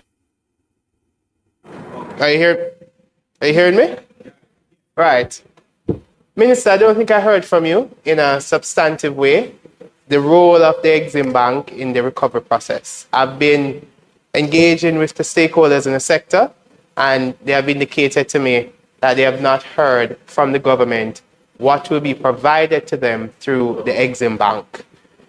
I also want to know, Minister, if Since the first meeting with the small business community after Hurricane Melissa, if you have met with them subsequently, get an update or to get a progress report, and are they a part of the working group that is being set up by the ministry? Thank you, Senator Thompson. Senator Bennett Cooper. And first time on our feet, other than the prayer. Linked to the issue of collaboration that Senator Gale mentioned, if I ask, is the ministry partnering with any private sector organization to fast track business recovery in the affected areas? Thank you, Senator Bennett Cooper. Senator Andrea Scott Motley. Minister, Engage again for me, please. Sorry. What is happening is that I neglected to take off that mic when I disengaged. Yes, sir. So, Minister, I noticed the photograph that you put up on screen and the shops which you have restored. Are restoring 70% complete, but projected to be completed by December 6th, is what you said. I could hardly distinguish which one was before and which one was the being restored. And I want to ask you this. Is there no element of improvement, no element of not just putting back people where they were, but building back better than before in what you do? We have a song to, so just, it's shared. And that's what we do. It's shared. We're both are we owning it. But no, but seriously, the ones that I assume you are restoring look even more fragile than before, because there was a piece of zinc there that looked like it wouldn't take a hurricane to blow it off. And I'm simply asking, is this not an opportunity to rebuild in a different way rather than to restore to what was before? Yes. Thank you very much. Senator Thompson. Thank you, Mr. President. Thank you for your presentation, Minister. I note some time ago we had an issue in Hero Circle, and looking at what is taking place in Border now, where the government is actually putting in place, I'm sure the persons in Border who are vendors there, they are very grateful to see what the government is doing for them. My question is regarding the ongoing works now, what provisions have been made so far for the installation of bathrooms and dining gazebos moving forward with this project? Thank you. Not on similar question to Senator Scott Motley. Anybody else? Senator, the esteemed Senator Lambert Brown. Minister, nice to see that government senators are asking questions of the government. Nice to see that government senators, excluding Minister Fitzhenley, are asking questions of the government, which means that they seem not to have the information that they need while they come here to ask questions. And that's how it seems to me. I sure you don't have information exit back, not asking. Minister, in paragraph 4 of your speech, I'm going to read it. Text your supply house. It says, in a compound, 25 businesses were assessed on Monday, December 1st, 2025, with the assistance of Chief Richard Curry. But you didn't call Chief Curry's name when you delivered the speech. First question, is there a reason why you omitted in the Senate to call Chief Curry's name when you wrote it down That's what I'm asking you that because I need to know. I need to know why you refuse to call Chief Curry's name in the Senate. Second thing I want to ask about is whether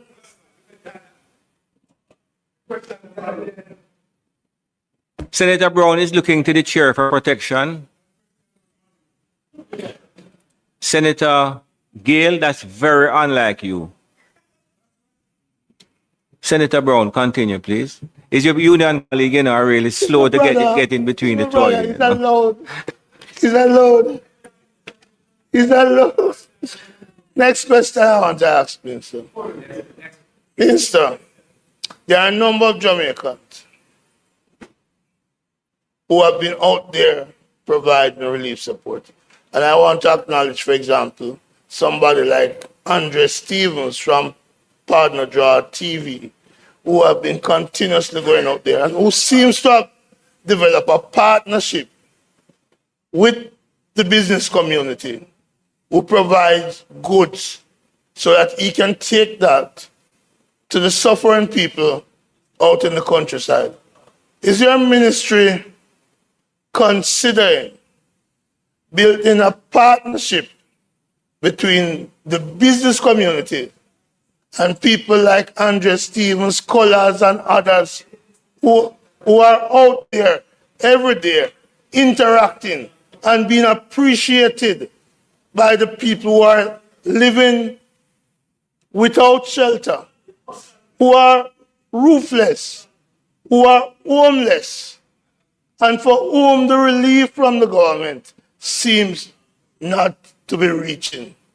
Are you considering building out a partnership between business community and their philanthropic side to work with people like those who are doing an excellent job in reaching the people at the ground level? And I don't care what your side wants to say. I have a duty to ask these questions of you because what they prefer to do is Thank you, want Senator a Brown. picture Thank saying you. they're giving out 3 million out of their Thank you, Senator Brown. personal account Senator when Brown. nothing like that happened.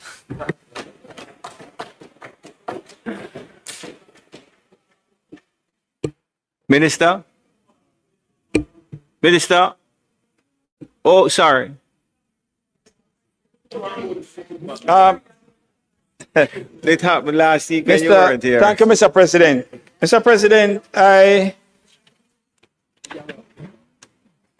just want to say, first of all, my name was called by the minister in his presentation, and I did happen to have been with the minister and seen the assessment process. And the assessment process was very detailed with technical engineers and members from the ministry and other departments that fall under the ministry. And I must commend them for their diligence in how they proceeded. But I look on page 6, in which it says at item 7, MP assisting with ongoing assessments to support business recovery in key areas. And I want to find out from the minister, having read a report in a major newspaper in Jamaica that said that a member of parliament in central Westmoreland has not been seen on the ground, whether the ministry is prepared to take suggestions, recommendations for assessments to be done of these small businesses from persons other than the member of parliament. So let us say councillors, community-based organizations, or whether the church, yes, community-based organization, or whether they have established in the ministry, as MLSS has done, a direct link to the ministry that an individual who may be up in some far away place can make a direct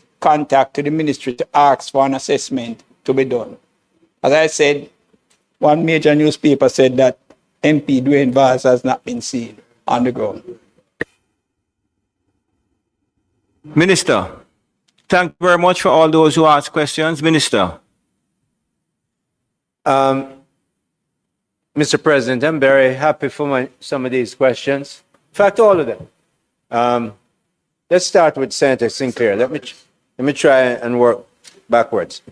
Senator Sinclair was there with me on a number of occasions, on the ground with me.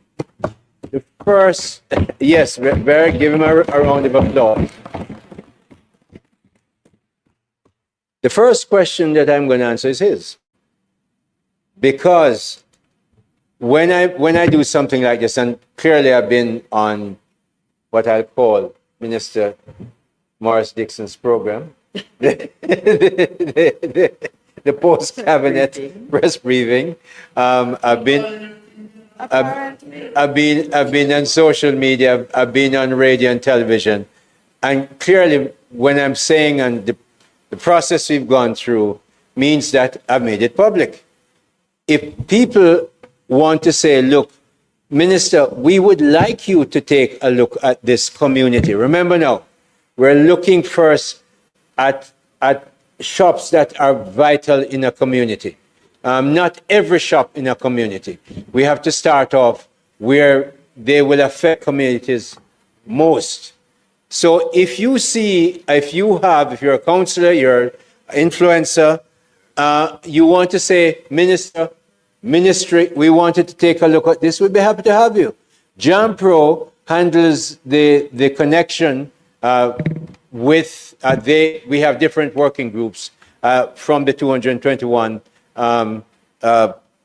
persons who volunteered. JAMPRO handles this part of that business for us, but it's also at the ministry. Ministry's website, we have our numbers out there. Please contact us, and we'll be very, very happy to make sure we go and assess it. Remember, we're not going to do it because Senator Cavan Gale, who is a big union man, he and the councillor over there, who I recognized earlier, they have their union stuff. So if they say, and they're out in the community, and they say, look, there's this place in Hanover or in Trelawney that really do need their shops back up. They don't have the power.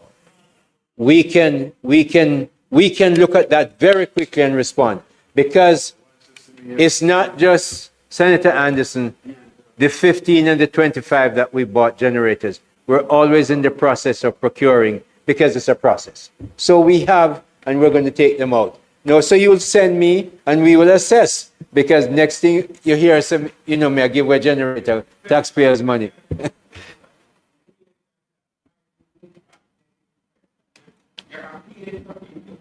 You're appealing for people to say, if you have a specific need or you identify a specific need, don't hesitate to contact the ministry. Are you in fact getting requests from persons other than, say, the member of parliament who's making the So far, none. In fact, some of the members of parliament, Mr. President, I have to follow up myself and say, look, I ask you for the numbers. Where are the numbers? Where are they, so we can go and assess? So, yes. That tells you as the minister, and tells your technical staff who are here, that what you need to do is to engage in a public education program that bypass the persons who you say is not responding to you. Because this is the first that I'm sure that if people in whatever constituency recognize that they could contact the ministry with a view to getting somewhere in their community remedied, that you would get the approach. Mr. President, so I commend you on it, and I'm not criticizing you. It's a good thing. You know where we get the best response from? You know where we get the best response from? The business community. Because they are in the business. They have responded to us. That's why we had the first meeting I had with 100 business people. I have to address the president. Come on. Must be respected. So, Mr. President. Mr. President, I've had responses from outside my ministry group, but primarily from the business community. In fact, I can tell you the first Saturday we went out, Wisynco sent a senior person and they took us to 15, 20 shops that said, these are the ones in South St. James that you need to put up back if we were going to go. So there, no. But it's not that. At that time, in fairness, connectivity was very bad. Connectivity was very bad. So let me move on from Senator Sinclair's question. The one that really I want to, this is one of the reasons, Mr. President, why I'm very happy and fond of the new leader of the opposition. Opposition side. No, we have to watch yourself, the leader of the opposition in the Senate. Oh, I left out the Senate? Sorry, I meant in the Senate, Mr. President. So, I tell you this, Senator Scott Motley.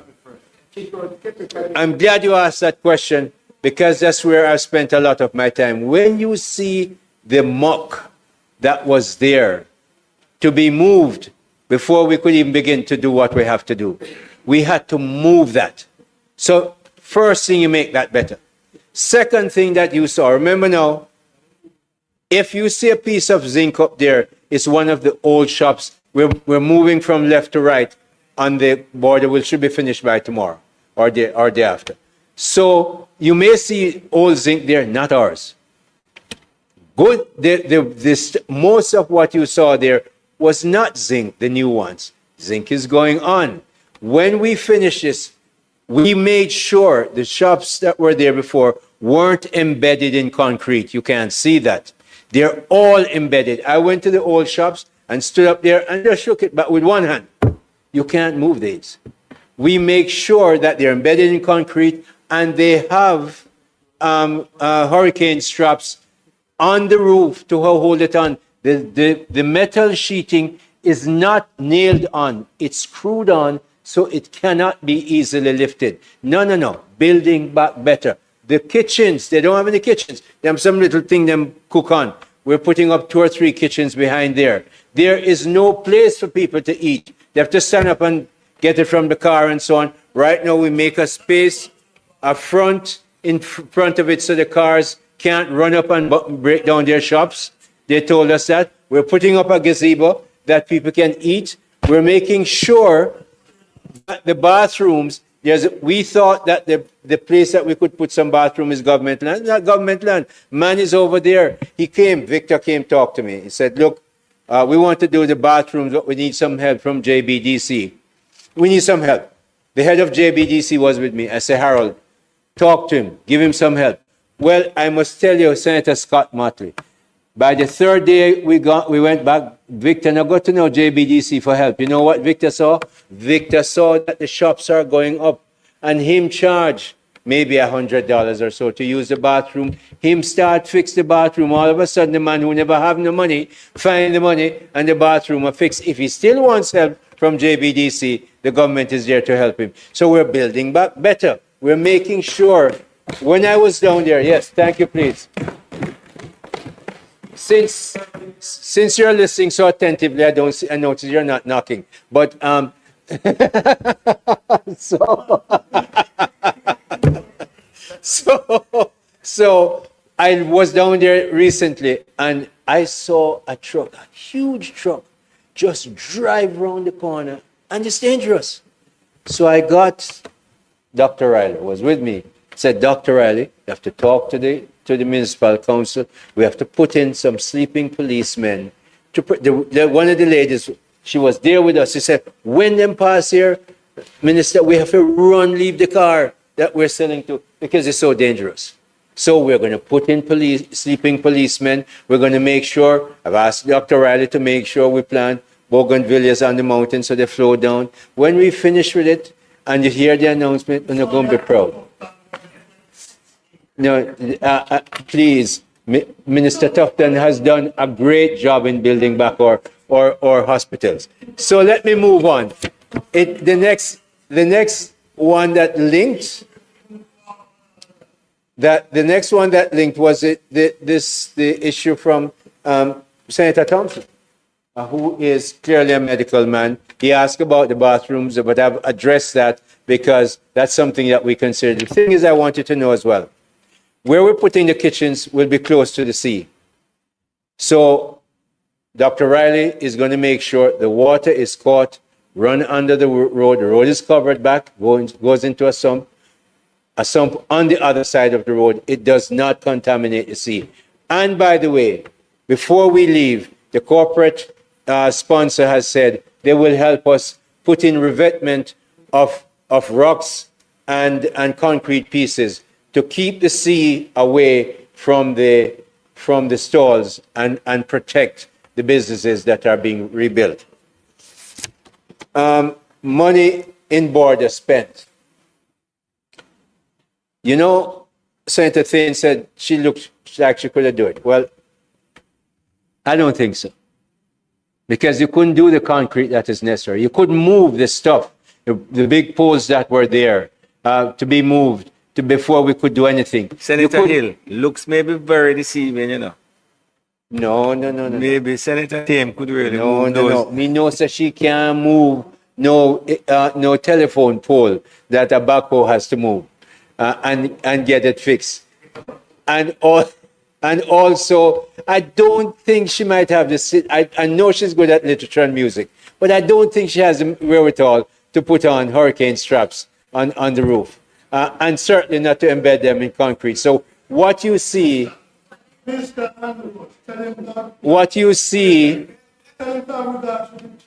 but I told you it's not finished, so don't judge it yet. Wait, you're going to like it. The next Exim Bank, I didn't say women can't do it. I said she can lift poles. Neither my mother or her can do it. It's because I know women too. Exim Bank and DBJ. Let me come back to the subject. Let me come back to the subject. How are we coordinating with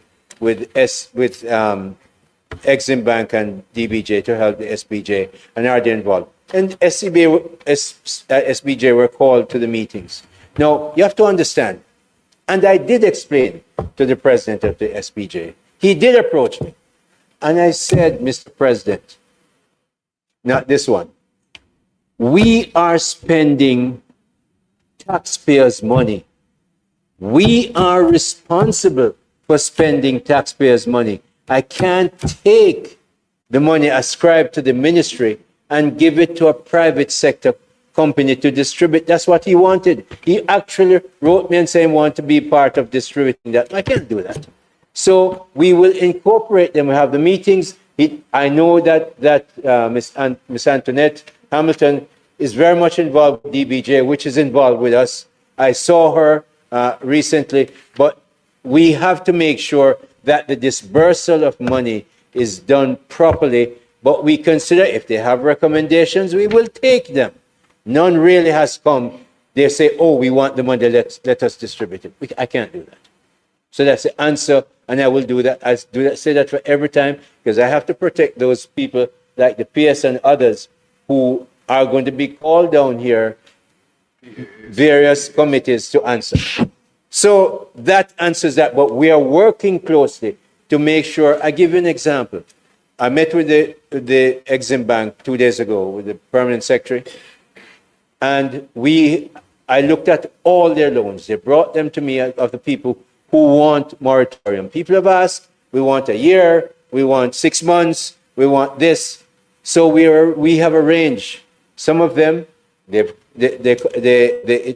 call me in addition to go to the Exim Bank. So I called the Exim Bank and said, this one is asking for this. They want a year moratorium on principal and interest.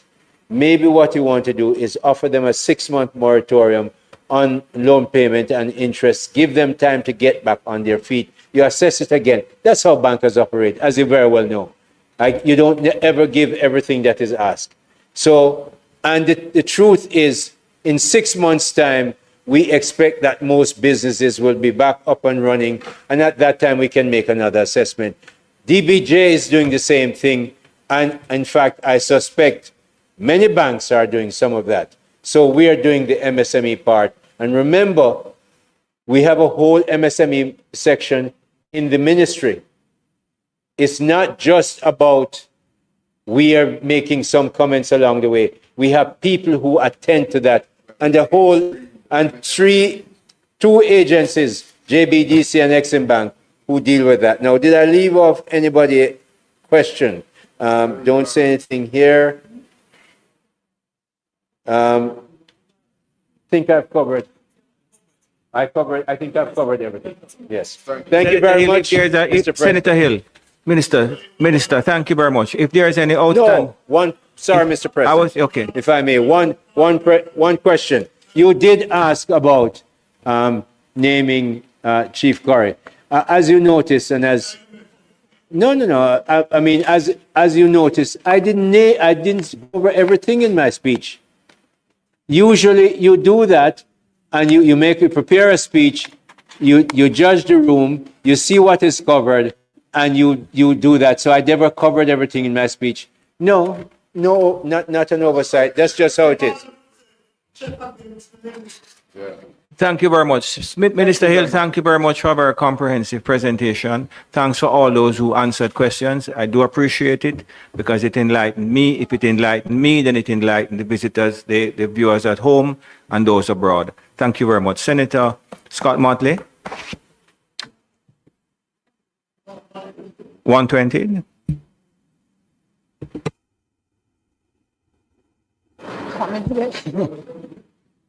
Mr. President, may I ask that we be allowed to sit beyond the 120? Thank you very much. The question is that the Continue Senate the be... business of the House. Thank you very much, Leader. The question is that the Senate be allowed to sit beyond 120 to complete the business of the day. Those in favor? Against? Ayes have it. Thank you very much. No.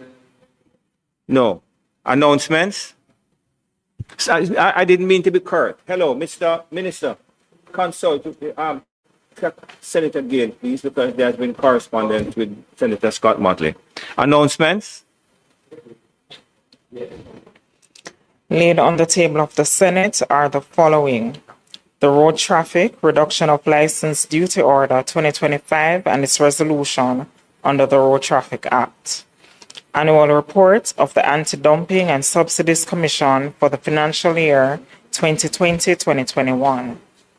Annual report and audited financial statements of the Jamaica Social Investment Fund for the financial year 2024-2025. Annual report and audited financial statements of the National Irrigation Commission for the year ended March 31, 2024, and its related ministry paper numbered 43 of 2025, entitled Annual Report and Audited Financial Statements of the National Irrigation Commission for the year ended March 31, 2024. Annual Report and Audited Financial Statements of the Jamaica Bauxite Mining Limited for the year ended March 31, 2020. And its related ministry paper numbered 44 of 2025, entitled Annual Report and Audited Financial Statements of the Jamaica Bauxite Mining Limited for the year ended March 31, 2020. Annual Report and Audited Financial Statements of the Professional Engineers Registration Board for the financial year 2023-2024.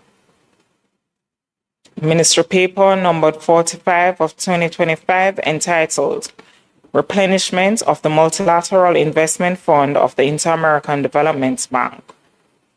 Integrity Commission's investigation report into concerns that Mr. Xavier Main, Minister of State and Member of Parliament, failed to provide information requested by the Commission in respect of his statutory declarations for the period 2018 to 2022, contrary to the law and its indicative ruling.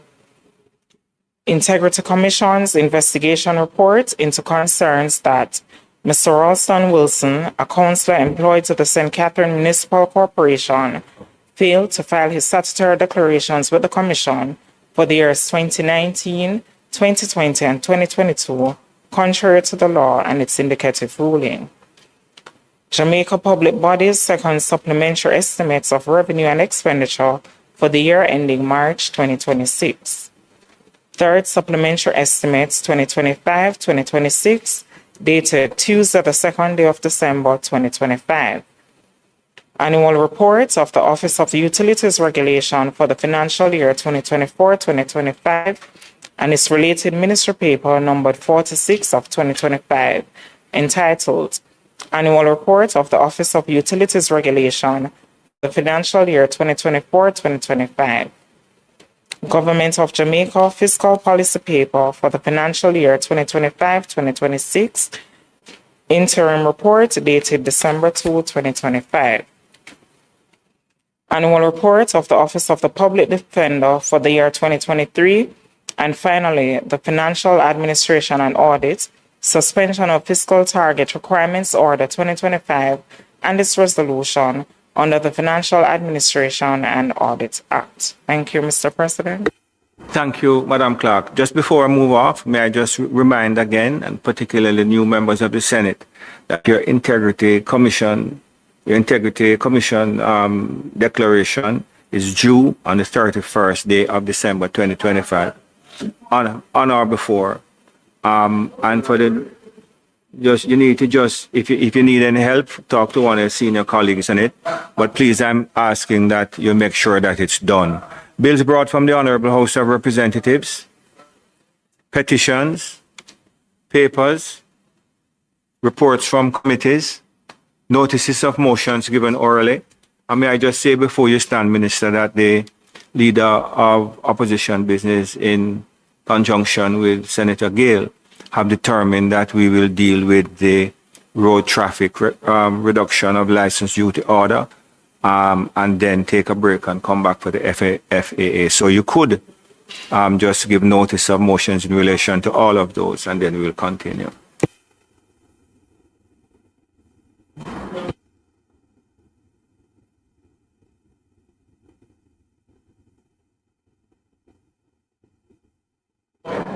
Thank you, Mr.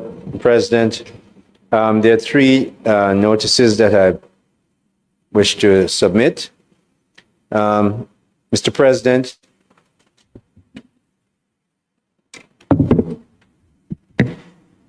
I beg to give notice that at the next meeting of the Senate, I will move Road Traffic Reduction of License Duty Order 2025 Resolution. It reads, whereas Section 18 of the Road Traffic Act, hereinafter referred to as the Act, provides that the Minister with responsibility for finance, after consultation with the Minister, may, by order, revoke, increase, reduce, or alter any license duty specified in the third schedule to the Act, and may add any license duty to that schedule. And whereas, Mr. President, on the 25th day of November 2025, the Minister with responsibility for finance, after consultation with the Minister, made the Road Traffic Reduction of License Duty Order 2025 in order to reduce the license duty paid on motor vehicles temporarily imported into Jamaica, pursuant to Section 35 of the Customs Act and Regulation 28 of the Customs Regulations for the purpose of recovery operations or restoration support in connection with the passage of Hurricane Melissa. And whereas, Mr. President, subsection 2 of Section 18 of the Act provides that every order made under the section shall be subject to affirmative resolution. And whereas, Mr. President, it is desirable that the Road Traffic Reduction of License Duty Order 2025 be affirmed by resolution. Now, therefore, Mr. President, be it resolved by the Honorable Senate as follows. 1, this resolution may be cited as the Road Traffic Reduction of License Duty Order 2025 resolution. And 2, the Road Traffic Reduction of License Duty Order 2025, which was laid on the table of the Senate on the 5th day of December 2025, is hereby affirmed. Thank you very much. Next. Mr. President. No, we're reading all three. Mr. President, I beg to give notice that at the next meeting of the Senate, I will resolve the Financial Administration and Audit Suspension of Fiscal Target Requirements Order 2025 Resolution. And Mr. President, whereas Section 48C, subsection 1 of the Financial Administration and Audit Act, hereinafter referred to as the Act, requires that, subject to subsection 2 and 4 of the section, the minister shall take appropriate measures, A, to attain a fiscal balance as a percentage of the gross domestic product as at the end of the financial year ending on March 31, 2018 and thereafter, and allows the requirement specified in paragraph B to be achieved and to be maintained or improved thereafter, and the fiscal balance to be attained shall be computed in accordance with the fifth schedule. B, Mr. President, is to reduce the public debt to 60% or less of the gross domestic product by the end of the financial year ending on March 31, 2028, and maintain or improve the ratio thereafter. And whereas, Mr. President, Section 48, 2, small a, subsection Roman numeral 1 of the Act provides that compliance with the requirements referred to in subsection 1A and B may be suspended on the ground of the occurrence referred to as an eventuality as determined having regard to subsection 5 of section 48C of an order published under section 26 of the Disaster Risk Management Act, declaring the whole or part of Jamaica to be a disaster area or a threatened area.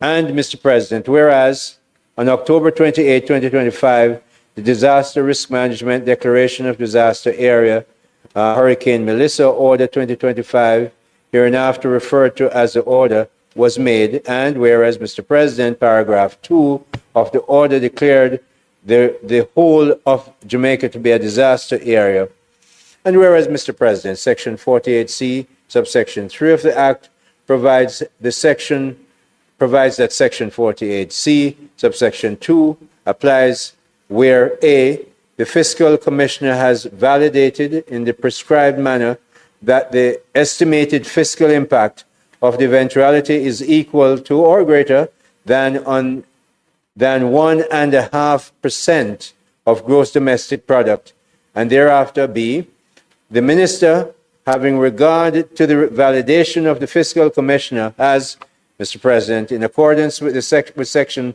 48C, subsection 4, made an order subject to affirmative resolution permitting the requirements to be suspended for an initial period and, as the case may require, for an extended period. Mr. President, whereas the Fiscal Commissioner on November 25, 2025, validated in the prescribed manner that the estimated fiscal impact of the eventuality is equal to or greater than 1.5% of gross domestic product, and whereas Section 48C, subsection 5, item A of the Act provides that for the purpose of Section 48C, subsection 2, the Planning Institute of Jamaica shall submit to the Minister and the Fiscal Commissioner, respectively, a report relating to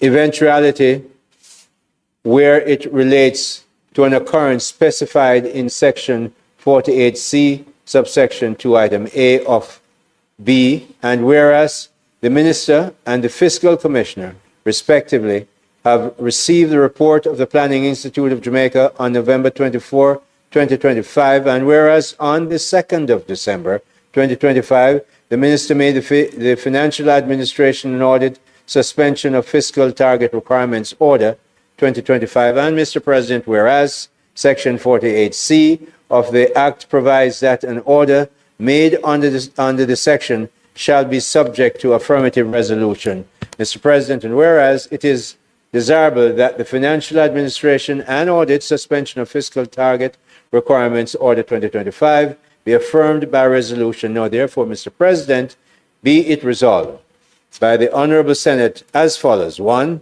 This resolution may be cited as the Financial Administration and Audit Suspension of Fiscal Target Requirements Order 2025 resolution. And 2.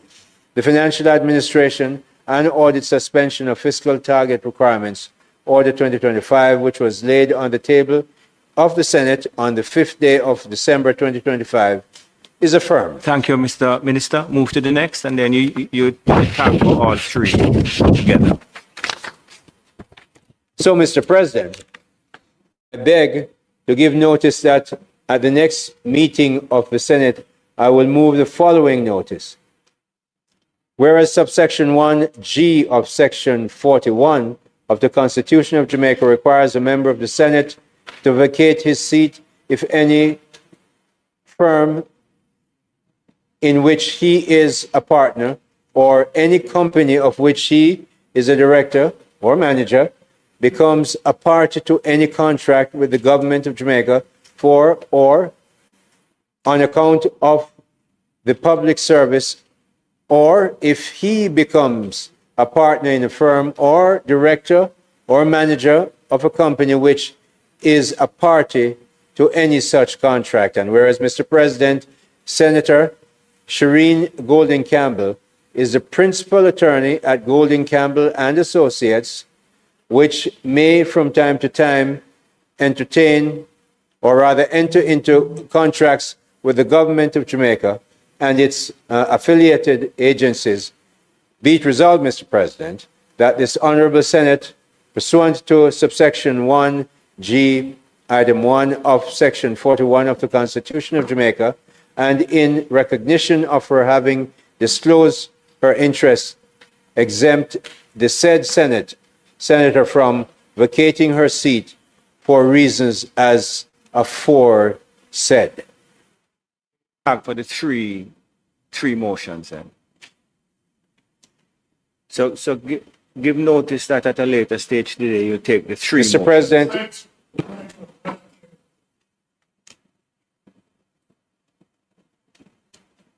Mr. President, I beg to give notice that at a later stage today, I will move for the suspension of standing orders to enable me to take these motions. Three motions that I've read. Thank you very much, Minister. Questions and answers to questions? Sorry? Questions and answers to questions? Minister, you can take a seat. Motions that may be made at the commencement of public business requiring notice.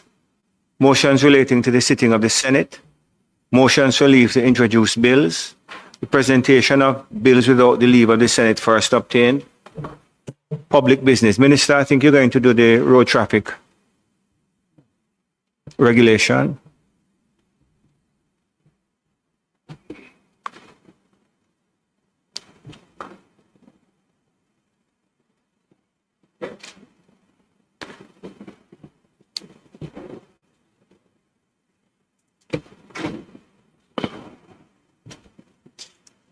Mr. President, I now move for the suspension of the standing orders to enable me to take the motion, notice of which I gave earlier.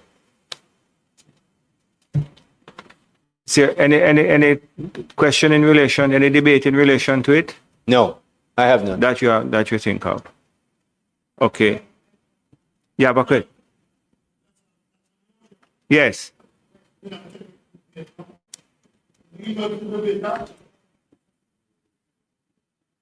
Yes, yeah, he's moving to the suspension. Yes. We're taking the motion. You're moving, yes, that's what you're doing. So you're moving for the suspension of the standing orders to take the notice. Those in favor? Those in favor? Aye. Minister. Mr. President, the motion is really a simple one, and I'm not going to add anything to the debate. It's just straightforward to be done. Something to say. A member may, however, have a question or something to say, and in fact, Senator Scott Marty rises to her feet and is recognized. Yes. Disengage your microphone, please, Minister. Let me make it clear, Mr. President, that the opposition unreservedly supports this action on the part of the administration. But I do have some concerns, which I hope that the minister can address. Because it's done under the Customs Act, which allows for the temporary suspension of the duty. But the Customs Act, as you know, also has certain requirements. And that is, for example, when the vehicle comes into the island, then it must leave after 6 months. It can also be after 3 months. So I wanted to know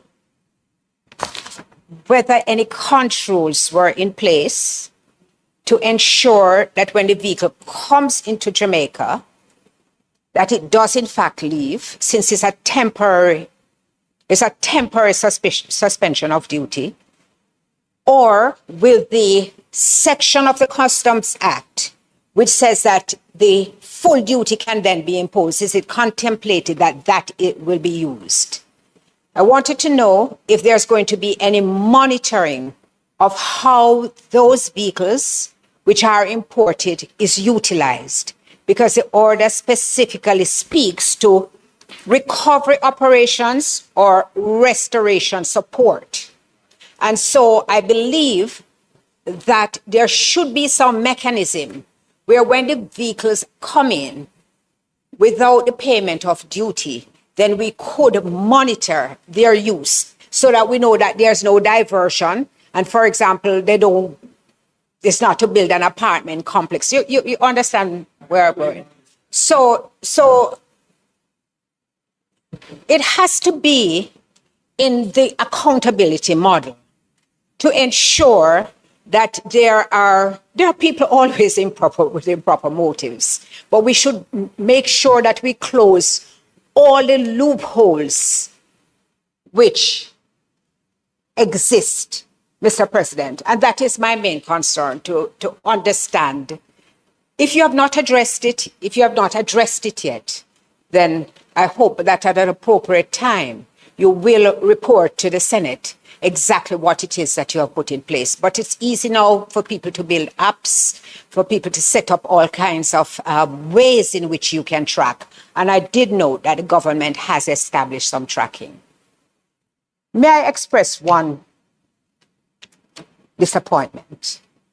The Customs Act, which is now being amended, is the 2020 Customs Act. That is because the 2025 did not come to us. Minister, passed in the House, sometime in 2024, and we're still using the old legislation. Thank you, Mr. President. Thank you very much, Senator Scott Motley.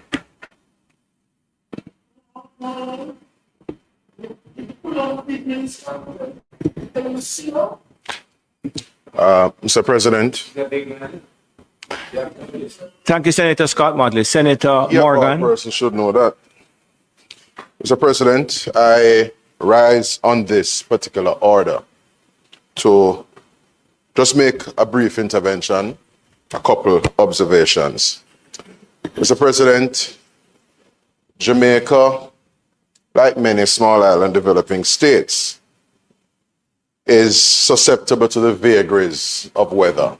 Indeed, consequent on climate change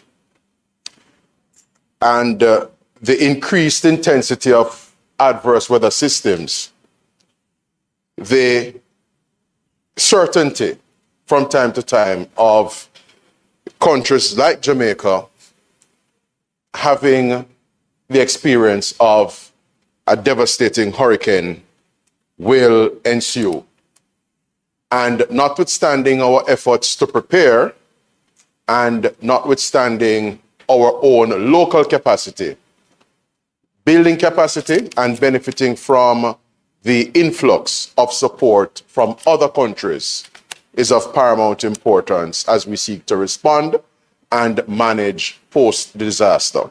And so I wish to place on record, Mr. President, the government's profound appreciation for all our international partners who have come to Jamaica's aid, who have extended considerable support, particularly persons from the NGO community, the humanitarian outfits generally, as they have helped to build capacity and enhance our ability to respond. We would have seen the United States in the early days post the passage of Hurricane Melissa making available to Jamaica Chinook helicopters, which have considerable capacity vis-a-vis the storage of food and other critical relief supplies.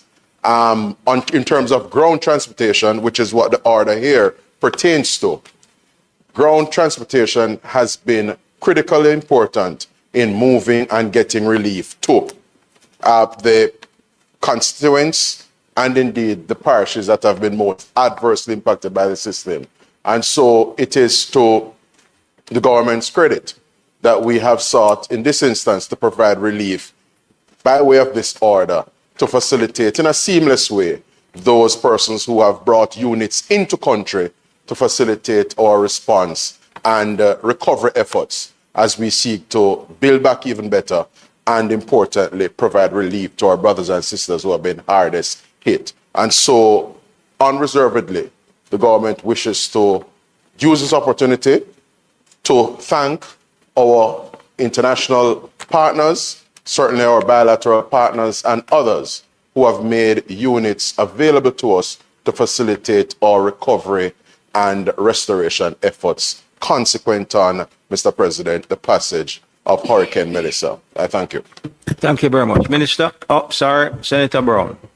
Thank you very much, Senator Morgan. Disengage the mic for me, please. Senator Brown. Yeah, President, it was my intention to contribute to this as the leader of opposition business indicated. We wholeheartedly support this thing, and I believe the agreement between Senator Gale and the leader was a one-on-one. And since Senator Morgan wishes to thank... I was not aware of the one-on-one. I just know that we're taking a break after this. That's fine, that's fine. It's not a criticism, just simple saying, that's why I'm getting up to speed. You know that I'm not particularly affected by criticism, Senator Brown. I don't know that. President, I too, and the opposition wishes to thank all the partners. In particular, it's not just those who provide us with helicopters. I want to thank the government and people of the beleaguered country of Venezuela for their prompt support to the people and government of Jamaica. Even though there was no photo ops with them and no governmental welcome, here is a country that has consistently come to Jamaica's aid and support. I well remember it was Hurricane Ivan when they sent a brigade to build houses and to take people from being roofless and homeless and to put into homes, into concrete homes. Some are in Olawa today. I want to thank them. I want to thank the little country of Bimsha, Barbados. That's a Bimsha. Well, I want to thank St. Lucia too, but they haven't sent anything yet. They're too busy fighting you. But I want to thank Barbados for sending us a field hospital. I believe garbage trucks there. They clearly were prepared, Venezuela. Trinidad too, despite there not being an ATM. And despite all that is happening in Port of Spain. Despite all that is in Port of Spain, we want to thank them. We also want to thank the People's Republic of China. They have always said they remember those who helped dig the well. That they too who dig the well must drink from the well. So the Silken Road.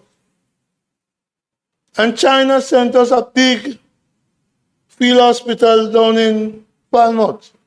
The Bahamas with the desalination plant in Falmouth. Ghana. And we hear that Chief Curry is to welcome, Chief Curry is to welcome Ethiopians, Ghanaians, so that the goodwill built up over decades by the government of Jamaica.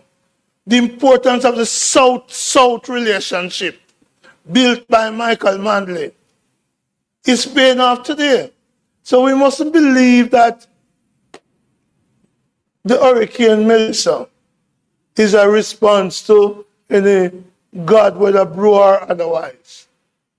I think you'd say, President, it's an ill will that blows no good. And strangely, there's some good coming out of Melissa, as dangerous as it was. The solidarity that the world has responded to Jamaica with. And I'm glad, Minister, when you made your presentation the other day, and I asked a question about the tents and the sleeping bags from Japan, I'm happy to say that I've now seen some photographs of the tents being put up subsequent to me asking it in the Senate. I'm not sure that the number of photographs I have seen, I'm not sure that the number of photographs I've seen match the 1,400 sleeping bags and the 300 plus tents. But You a said, start is welcome. you said it was 50 tents. You said 1,500 sleeping No, bags. no, and 50 tents. 1,400. But hear what I'm saying to you. We're dealing specifically with a particular customs order that's related. Transport. That's what I'm dealing with. No, But man, you're the talking Northern about was up sleeping talking bag. about You're talking the about goodness sleeping bag and all of of that. Chinook's helicopter. So all I'm saying, and I'm doing the same thing here. So what I'm saying, I know you need the chicken parts downstairs, but relax. What I'm saying, President, is that, and I'm ending, I'm just simply saying, I'm happy that the relief that is coming, not just the trucks to clean up things, but all the reliefs are slowly getting to the people after 1 month of sleeping in the open air, Absolutely. roofless. And I give thanks to all who are contributing to that, because I believe together we will do it better than you trying to do it all by yourself. May it please you. Senator Brown, just by way of correction, the ship that you're speaking about, the Chinese Silk Road medical vessel, it's in Montego Bay, not, as you had said, Falmouth. It's in Montego Bay, no, sir? No, Montego Bay, to come to Kingston, to come to Kingston. To come to Kingston, I think one day, next 3 days of next week. Yes. So thank you very much, Minister.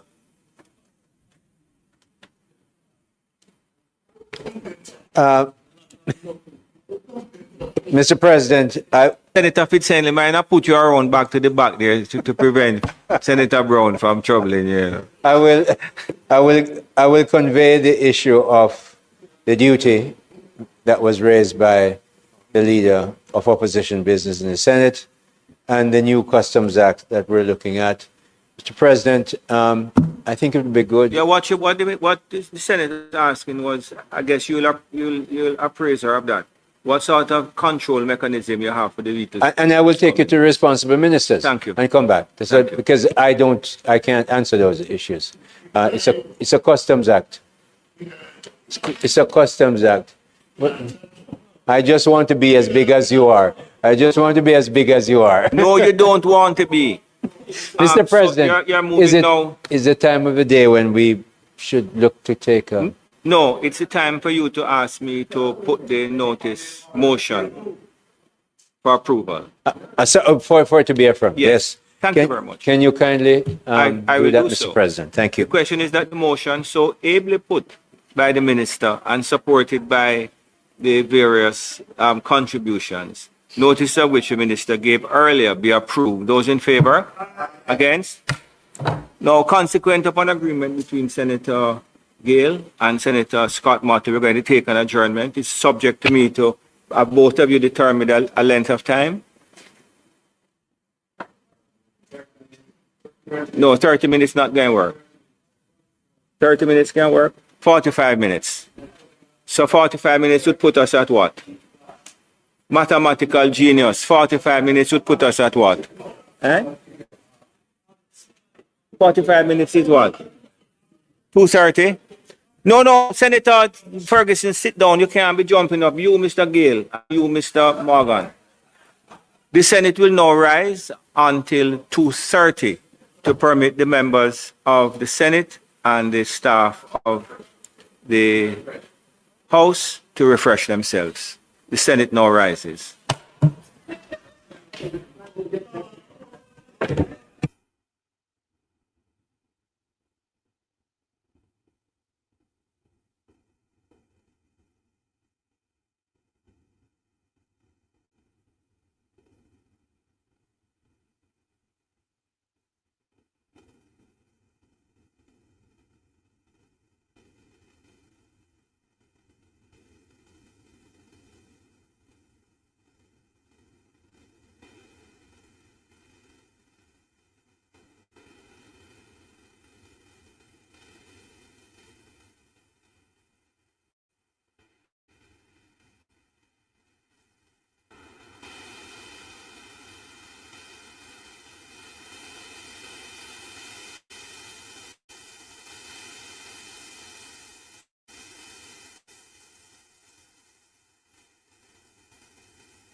Do